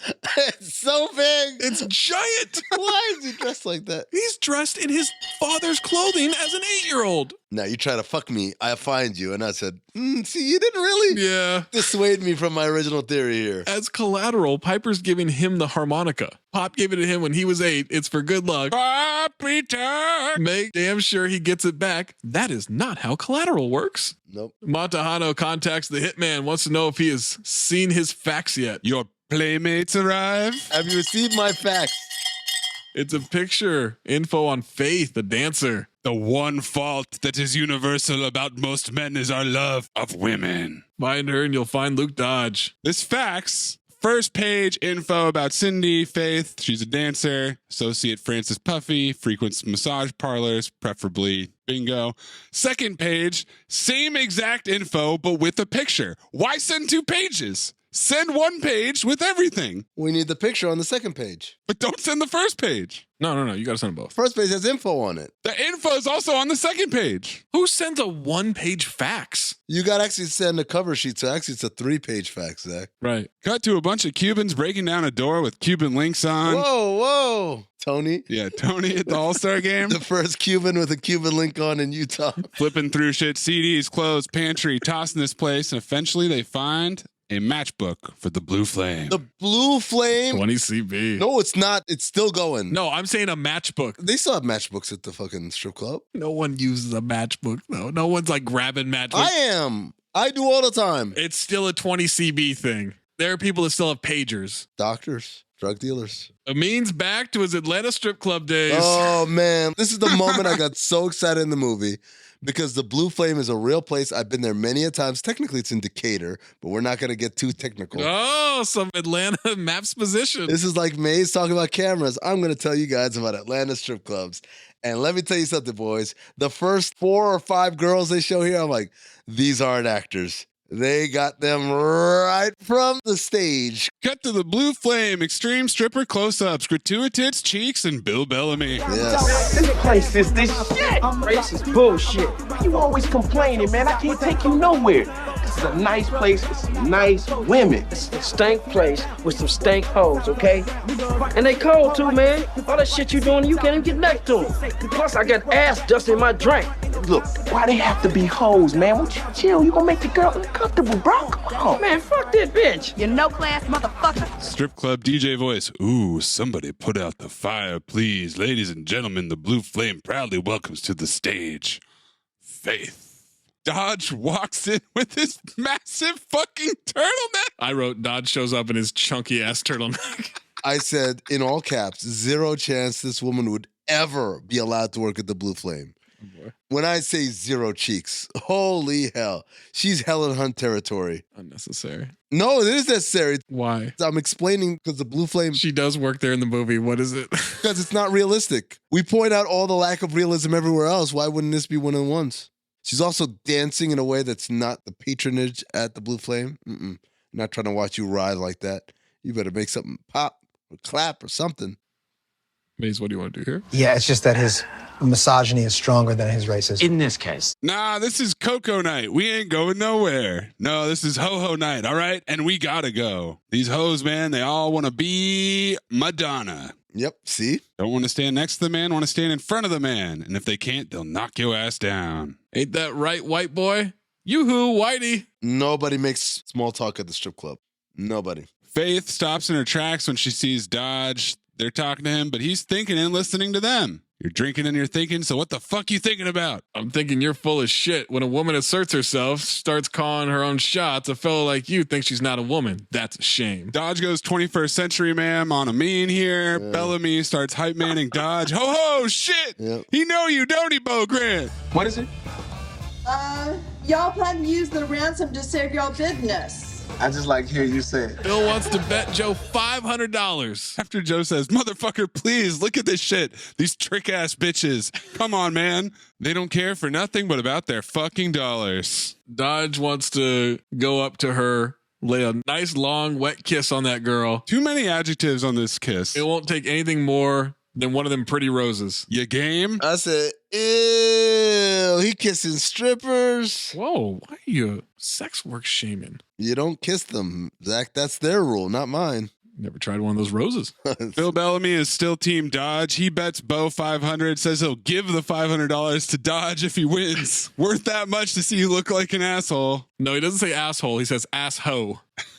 There's no L, no H in that word. There's no ass either. Just ho. That's ass off, ladies and gentlemen. Clip the girl at 21 Jump Street, finger popping each other's assholes. Meanwhile, you two were standing around, finger popping each other's assholes. We're not finger popping each other's assholes. What we're doing is getting shit done. He says, Opie, don't let me down. He likes the Dodge as Hort. Hands in the rose, and fucking Baldwin maintains eye contact with Joe Torre and takes a deep whiff of that fucking flower. And I said, holy shit.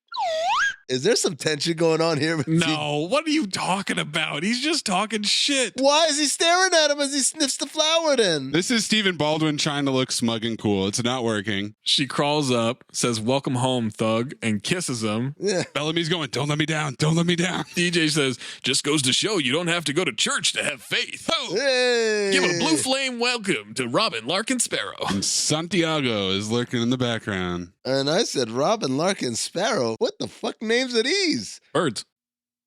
Wait. Oh, they are birds. That's well done. We've got some killer graphics as Dodge logs onto the pyramid web here. It's got a Triforce of power spinning around with an Illuminati eye with another smaller triangle inside it in the middle triangle. This chunky ass laptop, man. Holy shit.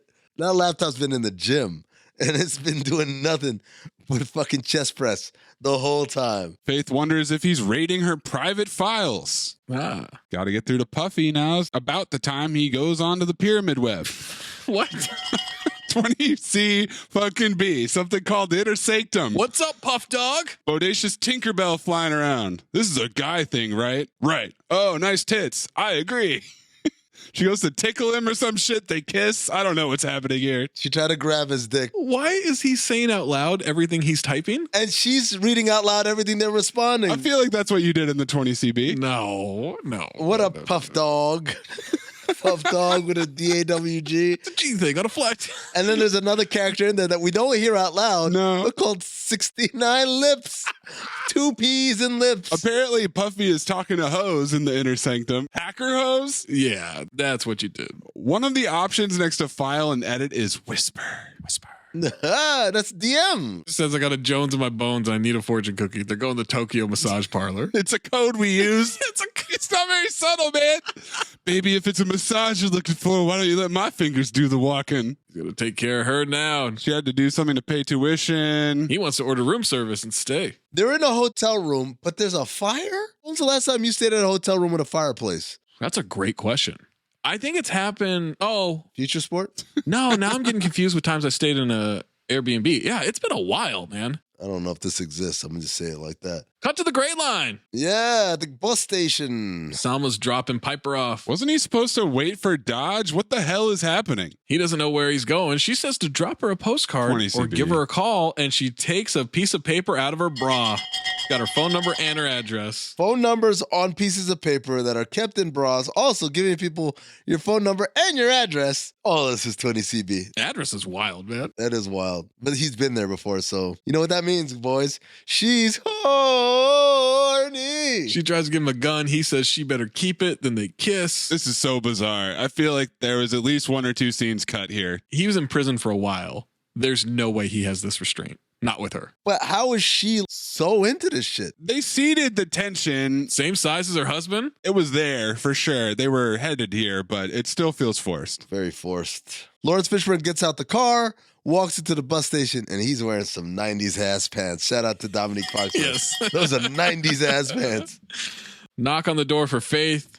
Room service. Ass on for these henchmen. This fucking hitman with his Frank Reynolds wig. He looks delighted about it. Zach, I know you have a separate golden dumpster, but the way she flies back, her feet in the air. Full extension. And then Stephen Baldwin's, no! His face! He comes down. He goes, no! The gunman walks over to him so nonchalantly. It looks like my He hits the gunman with the face, then punches him in the kidney, which causes him to fire his gun and hit the other guy. Whose gun is just down. He didn't even try to do anything. He let himself get shot. Well, fucking Wayne Newton over here had it covered, he thought, so he didn't need his gun out. They're scuffling, and Santiago walks in calmly, backhands him, and he blacks out. I swear it sounded like a gun went off. They've got him tied up, shirtless. They wake him up with smelling salts. He's so ass on waking up. He's so ass on getting punched in the gut. He's so ass on getting tortured. Every part of it, the facial expressions in every one of these things is so ass on. Mm-hmm. You're probably dangling there, wondering what you could have done to get yourself into this predicament. Santiago wants the disc. He smokes a cigar, blows it in his face, hovers the cigar over his nipple. My nipple started to tense up here. I got real worried. I don't like that. The disc you used to steal $25 million. You're assuming I have a lot of time. And then he digs his finger into his armpit. Ooh, that's a good move, man. That hurts. And grabs his chin. I don't. This is just lazy writing. That's a placeholder. Frank Reynolds Newton goes over and just starts wailing on his torso. Toupee henchman. Come on, man. Piper walks through the bus station in his leather jacket, goes to a locker, takes out a Nike duffel bag with a gun, a wallet, a watch, and a tracking device. Film noir. Where was the key to this locker? Prison wallet. Isn't this more of a criminal move to leave this shit stashed in a bus station? Yes. I thought she was giving her husband's stash or some shit like that. Yeah, it's not, because it has his tracker for the harmonica. Back to Santiago. He's on schedule, running out of time. Or should I say that you're running out of time? Again, just lazy writing. I like it. Exposition about Chinese death torture. You ever hear of the Chinese death torture? You Chinese? No, I'm Cuban. But I have a great affinity for all cultures. It's part of my mongrel upbringing on the streets of New York. What is that phrase? You can't say that in modern times. I know that. It reminds me of Barbed Wire when she's like, she's Chinese and she's speaking in French. Yeah. It's the same shit like that confusion. I'm like, wait, what? New York. And that explains your hostility. Chinese have developed a torture known as the death of 1,000 cuts. You make 1,000 tiny incisions all over your body. Small cuts, paper cuts, but worse. It's supposed to be very painful. No shit. Piper drops down outside the window. Santiago asks, where's the disc? Fuck you, Rico. Fuck me? No. Fuck you. Slices him. Dodge screams. Then he spits on him. There is absolutely no reason for Lawrence Fishburne to have his guns crossed across his wrists like this. Oh, but it's the coolest shit ever. But it looks fucking dope. It's very similar to Low Down Dirty Shame. This is the golden dumpster scene right here. Lawrence Fishburne kicking down the door. That thing shatters, man. Shatters both in slow motion. And Baldwin blinking like an absolute bingo. I thought we were getting a Robin Lopez reference here from you of breaking that door open. No, I was laughing so hard at the way he was blinking. The collection of Stephen Baldwin faces you've accumulated here, pretty ridiculous. The cool thing about Fishburne with the arms crossed is he's shooting in two different directions. Sure. He's not using one to steady the other. He's shooting left and right, pop, pop, pop, while he's also steadying his arms. Santiago uses dodge as a human shield. Manny man is diving through the air with his wig. Slow motion dive behind the couch. That toupee stays put though, man. It sure did, man. That's the best glue. And now he's toast. Man runs out. Piper shoots, dodges restraints. On your feet, convict. 15. Pack your shit and let's go. Come on, Dodge. Got a fled. Again? Got a fled. Again? I think they're like, they didn't get the first one. Dodge wants to get them. Piper says there are three things important right now. Your life, my life, and the disc. This is like Tony talking about the three sides to the truth. Yeah. His version. Billy's just like, well, no, there's just the truth. Ask who Santiago is. I don't know. You writing a fucking book? No, I'm a cop. I can't explain it right now. Baldwin's realization face so ass on. Film noir. Also, he had no questions about why Piper showed up like this. Not a one. I'm a cop, you idiot. They're wrestling in an elevator. They need to work together. Dodge is with them now. He dramatically puts a laptop bag over his shoulder. As they exit into the lobby, they see Hitman coming down an escalator. Piper knocks one down. Cops yell freeze. They run off. Hitman and his other guy pretend they're not involved. You're a cop. Why don't you do something? Yeah, like what? I don't know, some cop shit. Lawrence Fishburne knocks into a black man in a tuxedo on a date with a woman. He's also wearing a black leather trench coat a la The Matrix. It's so fucking ridiculous, man. This was not 90s fashion. I'm sorry. That looks more like a Batman Forever or Batman and Robin outfit. Yeah, that definitely looks like something worn to the ball where Poison Ivy puts everyone under her spell. Why is everyone wearing a tuxedo at this place, by the way? Just one of those days, I mean. Then, for no reason, they commandeer RuPaul's car at the valet. Oh my God, RuPaul. Girlfriend, I am such a fan. Ass on for RuPaul. Ass off for Piper. Just don't bring it back on E, okay? You got it, baby. Oh, they were nice. Piper lets Dodge know there's a tracking device in the harmonica. Dodge can't believe it. You lied to me. No, I didn't lie, Annie. I just didn't tell you certain things. Save note 2. Piper was working New York narcotics, blah, blah, blah. Took a 6-year hit. Exposition. Fed named Schiller showed up, made him an offer he couldn't refuse. Reference. If he does that, he walks. Something went wrong with the prison break. Stockholder info on that disc, regular accounting bullshit. I copied everything so I can get back into this system later. This company, it's got hundreds of millions of dollars. Some guy, I don't know who he is, he owns the company. Some Montejano guy. Montejano? Yeah, that's it. Frank Montejano? Who the fuck is this guy? You stupid fuck. You stole $25 million from the Cuban Mafia. Don't call me stupid, all right? They don't notice that the cops are right behind them with sirens on. No. They blow out the back window of RuPaul's Benz. And they're racing through Atlanta like Venom. Venom, venom, venom, venom. They run the cops into some parked cars. 3 more cars are on them. Dodge says Puffy hid the disc. What the fuck is a Puffy? Maze, clip it. And I know you're going to say, clip what? And I'm going to say every single Puffy song ever. Give me the Puffy medley, please. They about to set it off. Daddy's mother.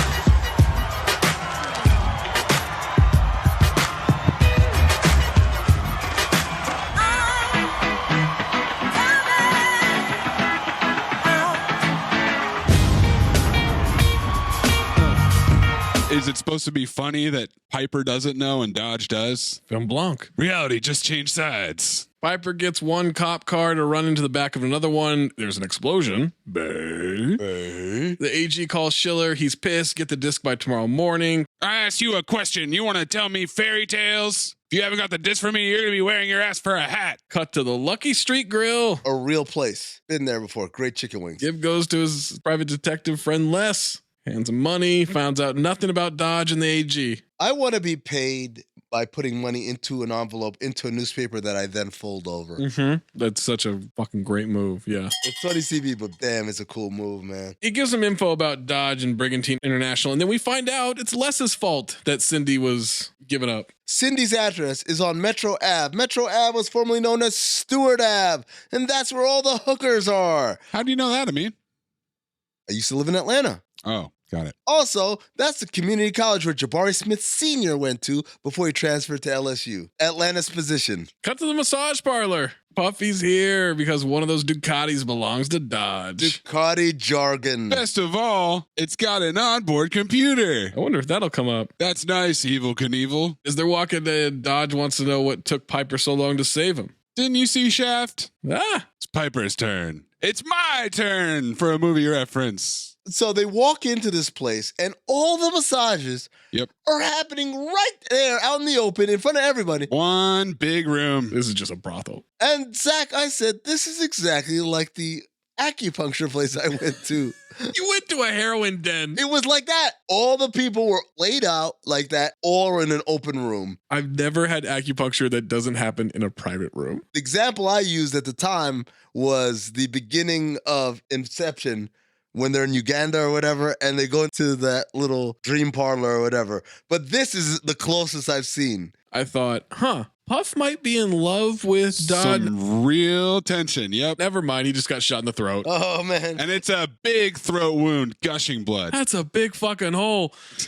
Golden dumpster. Hitman shoots Piper in the leg. Henchman running and hiding behind a fat old guy. This old guy's ass off. Bob Kraft.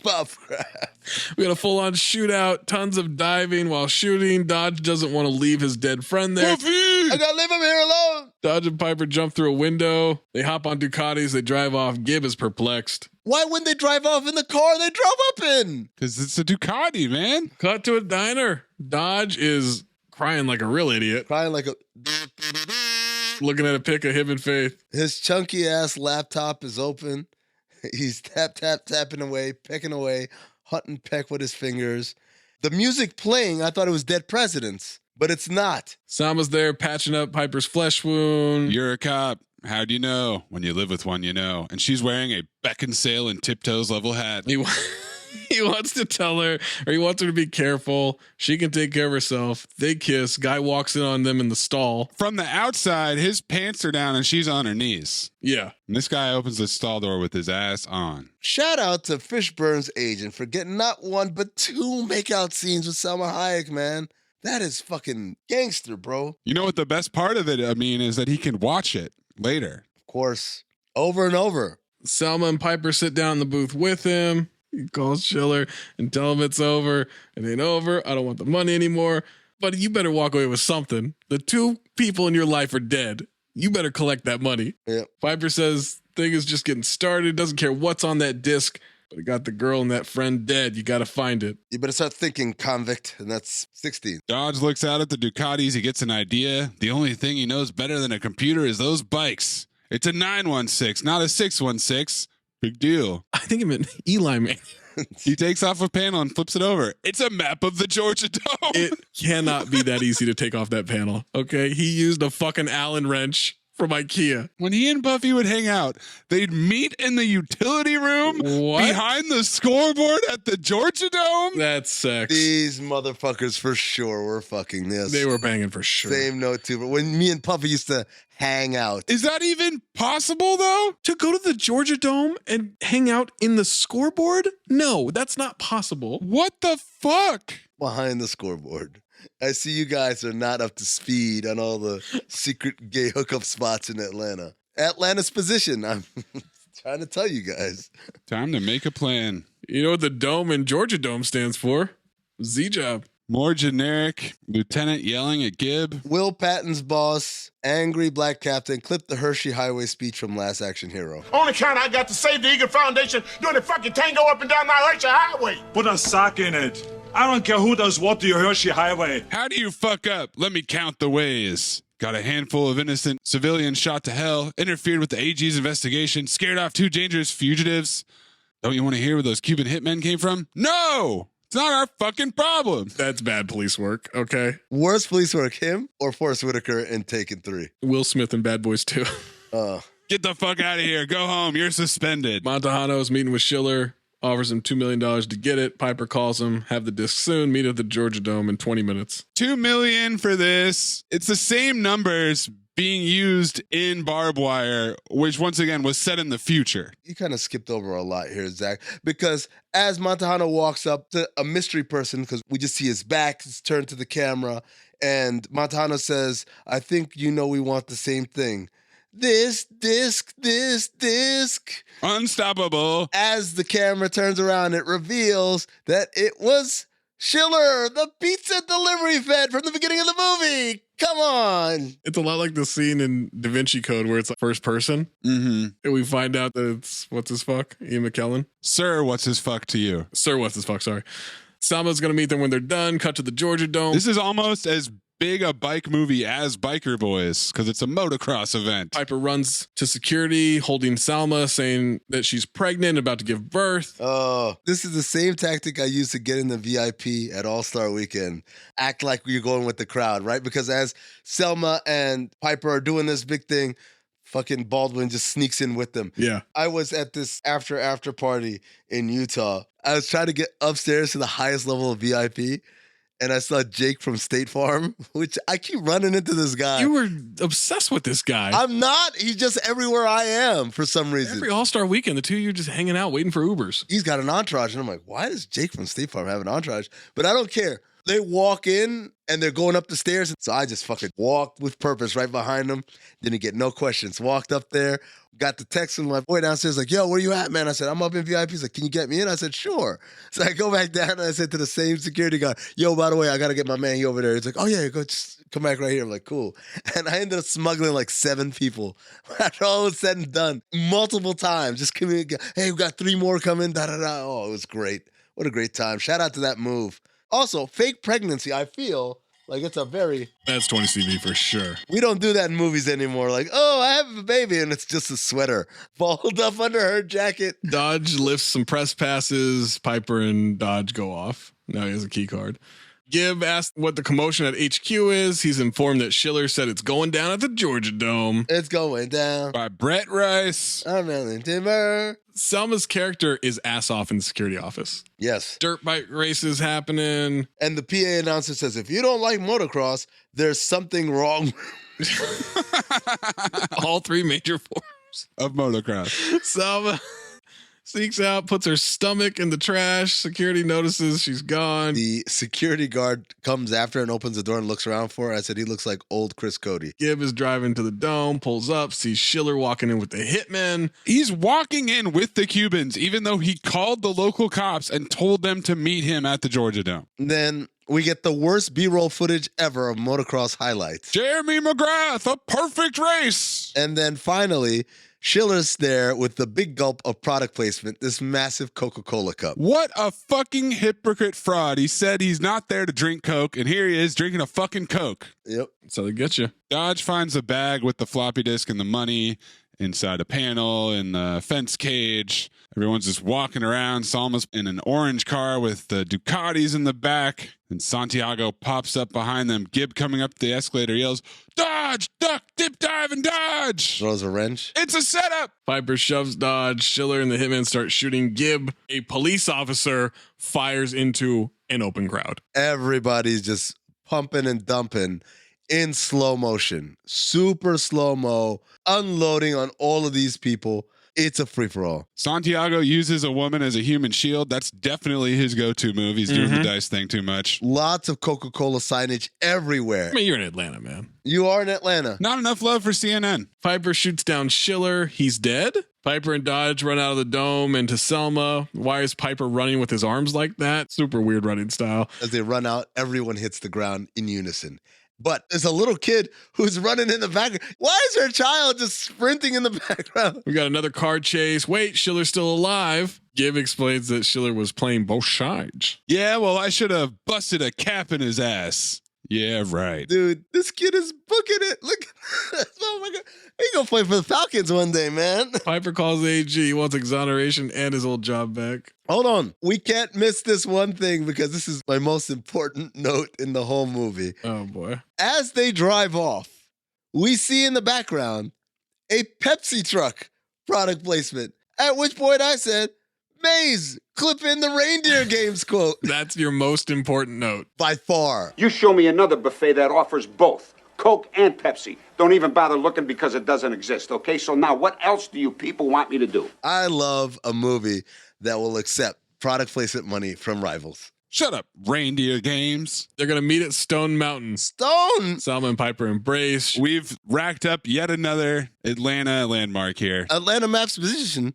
Stone Mountain in an hour?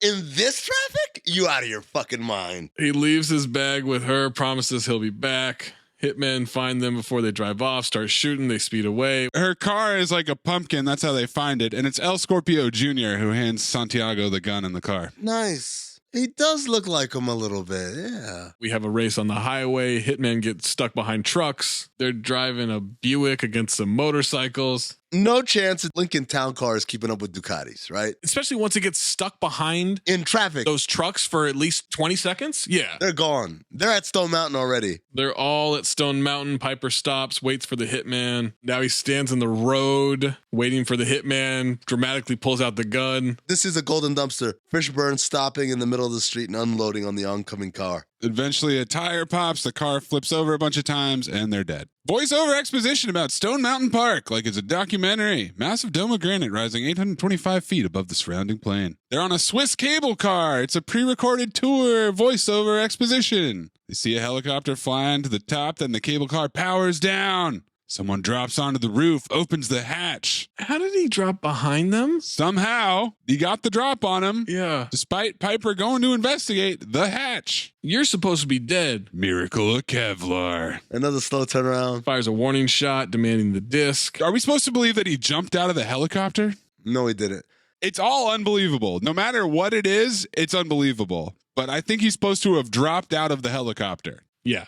I'm with Mayes on this one. Oh, yeah. There is a thudding. Yeah, you're right. Yeah. It does stop and shake and shudder and then open slowly. Schiller opens the door, give him the disc where he's tossing bodies out there, starting with Piper. Pulls out the disc, let him go after he has it. Schiller hits Dodge. Piper disarms Schiller. Schiller knocks him down, kicks him. Schiller knocks out Dodge. Now he's fighting Piper. Okay, they go back and forth with fighting. Dodge comes too, grabs the gun. He yells, Schiller! Clip it. It's so stupid. Time to pay the piper. This is so stupid. Is this the reason his name is fucking Piper? Yes. He should have said you gotta fled, bitch. Golden Dumpster nominee. Time to pay the piper. Oh my God. That's a fucking line. And then Stephen Baldwin said, dodge this. Matrix feature callback. Luke Dodge. He escapes my blows and then waltzes away with my drugs. The AG, Gibb, and the captain. Ray Piper. He expects me to pay him and then waltzes away with my drugs. Dodge and Piper shows the disc to AG. Money laundering operations all over it. He hands it to Gibb because he can trust him. AG spoke to New York governor. Piper gets his old job back. That's it? Yep, that's it. Go back to work. Will Patton ass off and he says, all right then, Dodge. All right. And I was like, yeah. All right then. I fucking believe it. I don't know why. What, you firing me? I need my fucking job, man. About time to take that bath. What about your half of the money? Forget about it. Come on, man. A deal's a deal. Trying to bribe a police officer, convict? 17. Now, hold up. You're sure? Yeah. Look, I got what I want, all right? We're even. And then Dodge taps him on the shoulder, punches him. No. Now we're even. So ass on, shaking his fucking hand out as he walks away. Didn't you see what love's got to do with it? Reference. In the limo, the scene with the boot when Piper starts chasing Dodge as he fleds, chases him into the parking lot, wrestles him down, lifts the motorcycle helmet over his head. Freeze frame, credits. So in this universe, Piper looks just like Lawrence Fishburne. Yes. All right. Who cares if you lose the game? You got this off your chest. I mean, it's just one night of bar trivia. Ooh. One night of bar trivia is sacrosanct to us. Trivia is sacrosanct, seen as a loose remake of The Defiant Ones from 1958, starring Sidney Poitier and Tony Curtis. Just like the movie 48 Hours, a prisoner is being called a convict throughout the movie by a cop, except reality just changed sides and Stephen Baldwin is the convict. And then, Amin, this is going to test your geography knowledge here. The Blue Flame Strip Club does exist as an Atlanta hotspot, yet the scenes of the girl stripping were actually shot in a different strip club named Strokers. Strokers. Which is located on Brockett Road in Decatur, Georgia. In Decatur, yeah. Strokers on lean. Shout out to Jermaine Dupri. I'd like you all to do an experiment on a plant, something that may benefit mankind. And if you devise something that's groundbreaking, I guarantee you a A in this course. Oh, well, hold on, man. You following me? You can't do that, Lionel. Look, man, if you don't want me to have a foreman job, I understand, but I need my fucking job, man. Lewis Pinnock Accent Award. I had Will Patton as Gibb. Yeah, I got Will Patton as well. I don't even know if that's his accent or not. Oh, you think this is a Lucas Black situation? I don't know. I'm not sure. I think he put a little extra on it because it is similar to the Remember the Titans coach or the Armageddon guy, but still think it's him. Let's show me who the horsemen are, guys. Yeah, we got soul.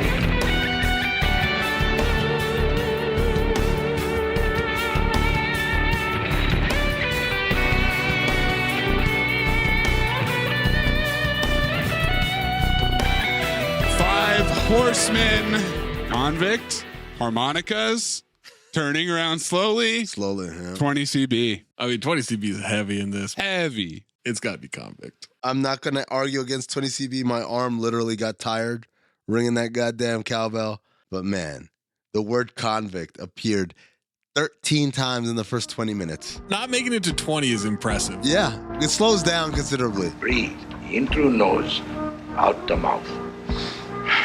Ass on, ass off. Teddy Rex, Moosey Teddy Rex. Teddy Rex, Moosey Teddy Rex. Ass on, fucking ass off. Ass on, fucking ass off. Michael Biehn Memorial Ass On Award. Baldwin. Gotta be Stephen Baldwin as Dodge. He's so bad, man. All the faces, all the line deliveries were bad. Him shaking out his hand at the end. There's just an endless list of instances where he's bad. All those freeze frames that it means. No. Carl Weathers Memorial Ass Off Award. Lawrence Fishburne. Will Patton. I had Bill Bellamy also ass off. Yeah, Bill Bellamy, Joe Torre. I mean, I think it's Lawrence Fishburne. I think he's fantastic in this movie. It's him or Will Patton as far as the volume to compete. Bill Bellamy was awesome. Joe Torre was awesome, but they only had that one scene. I'm going to go with Fishburne. Will Patton at the end, he almost had me with that, all right then, Dodge. Fuck, man. That's some acting his ass off, but no, it's got to be my man, Fishburne. Are you good at keeping secrets? Absolutely. Because I've got a present for you. Secret present outside by the dumpster. Is it a baseball mitt? Fit you like a baseball mitt, like a glove. I hope. Golden Dumpster nominees. Heavy list. Dodge's movie references, The Fugitive, Deliverance, The Godfather, What's Love Got to Do with It? Also, Piper got in the Shaft reference. We Gotta Fled, not once, but twice. And Bill Bellamy and Joe Torre arguing in the Blue Flame. There's other ones. What else you guys got? My man with Manny with the Frank Reynolds wig. Oh, man. That whole scene, man. Him shooting with his wrist crossed. Him throwing punches. Him diving behind the couch. Him shooting through the fucking peephole. The way she flies. Here's what we got. Golden Dumpster. His sweater. Oh, my God. That chunky ass sweater. The bullet through the peephole, followed by the ass on. No! You know what's insane about this sweater? He has a crew neck sweatshirt on underneath. He's cold. You need a sweatshirt. He has a crew neck sweatshirt on, and then he puts on that chunky ass turtleneck, and then that gigantic plaid overcoat. I got Fishburne kicking down the door and Baldwin blinking like a bingo. Puffy being revealed to us for the first time, and then promptly getting shot through the throat. I mean, within 10 seconds, it felt like that's a wrap off Puffy. Hey guys, what's going on? I'm Puffy. No. I also add him reading out loud everything he's typing. Oh, man. That whole chat room situation, the Inner Sanctum, that was ridiculous. Oh, it was so good. Fishburne stopping in the middle of the street and unloading on the oncoming car. You've got Time to Pay the Piper. And you've got, did you see What's Love Got to Do with It? The scene with the limo and the boot.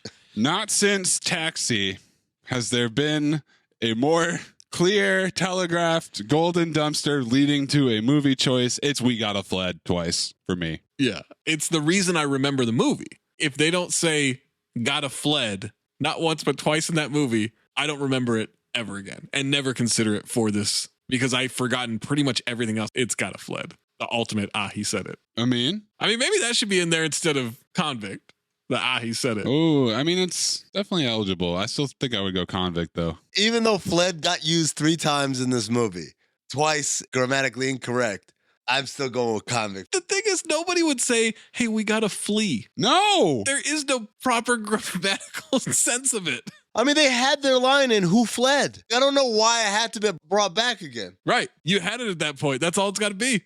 I just imagine Preston Whitmore being really fucking committed to this word fled. He insisted on it being the title. He used it 3 fucking times. My golden dumpster is, I think I got to go with, you guys both went with Fled? Mm-hmm. Yeah, make it unanimous. Wow, sweep it. Even though the whole scene of her getting shot, flying back feet above her head. I mean, my God. And him yelling, no! like she got pulled off the stage at the Apollo with the hook. Looking like Popeye. No! Having said all that, I can't go against what is a very obvious forcing of a phrase multiple times in the movie. Well, Zach, you picked it, motherfucker. Motherfucker. I like that. Phobe or Fled? This is a slog. It took a long time for me to get through this movie. I picked it simply because of 2 words. Gotta fled.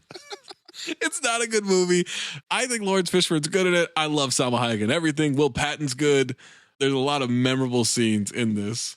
But as you guys know, I'm an honest podcaster. I cannot in good conscience try to pretend that this is anything but a phobe. So it's a phobe. Wow. Mayes? Preston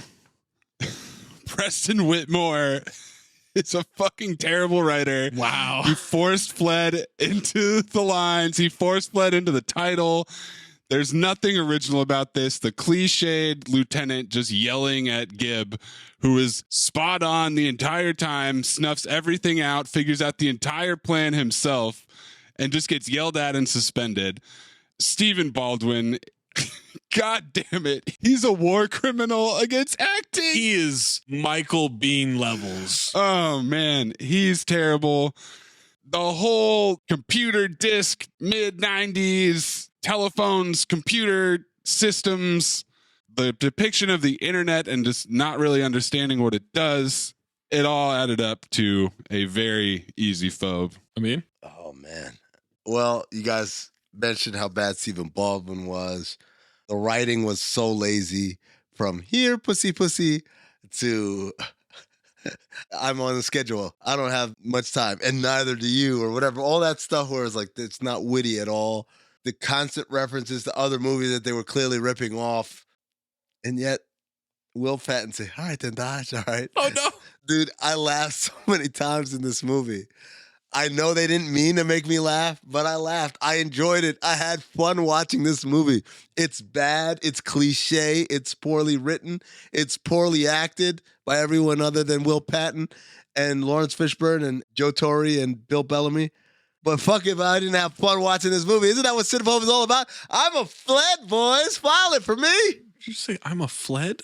Yes. It doesn't make any less sense than what? than the movie. I'm a fled. Amin just filed it because it's fucking Coke and Pepsi in the same movie again. Oh my God. That's what it is. Yeah. He's 2 for 2. Look, let me tell you something, man. If you want to file. Clip it one more time, Maze. Clip it one more time. Don't even bother looking because it doesn't exist, okay? So now what else do you people want me to do? Is this the first movie that I've picked that Maze and I have phobed? Wow. That Amin has filed? Yes. That anyone has filed. Up to this point, Zach has had 6 movies that he's phobed, and they were all sweeps. Wait, are you saying that when Zach phobes the movie he picked, that means it is so irredeemable that no one dare file it? Until now. This is amazing. By the way, Amin's done this with his movies a lot. What? Filed his own movie while the rest of us phobe it. Motherfucker, I know you don't want to talk that shit. Yeah, that's the Zach Harper special. I don't know what you're talking about. I'm just looking. I'm looking. The other movies, by the way, that Zach picked and he phobed, and everybody else phobed as well. Good Luck, Chuck. Yeah. Grown Ups 2. Yeah. That's My Boy. Yeah. Soul Man. Left Behind. And Green Lantern. You folk Left Behind. I didn't know that. He tried to take it back. Yeah, I tried to rapture it. Damn, dude. That was 6 in a row. Fucking all of that blood right there on the sheet. Make sure you send us your Lewis Pinnock Award, 5 Horsemen, Ass On, Ass Off, Golden Dumpster, Bober File, Talk Hoops, Darth Amin, Corn Puzzle, Levitard Show on the old Twitter machines. We got a fled. Next time we make love, you introduce me to Jade.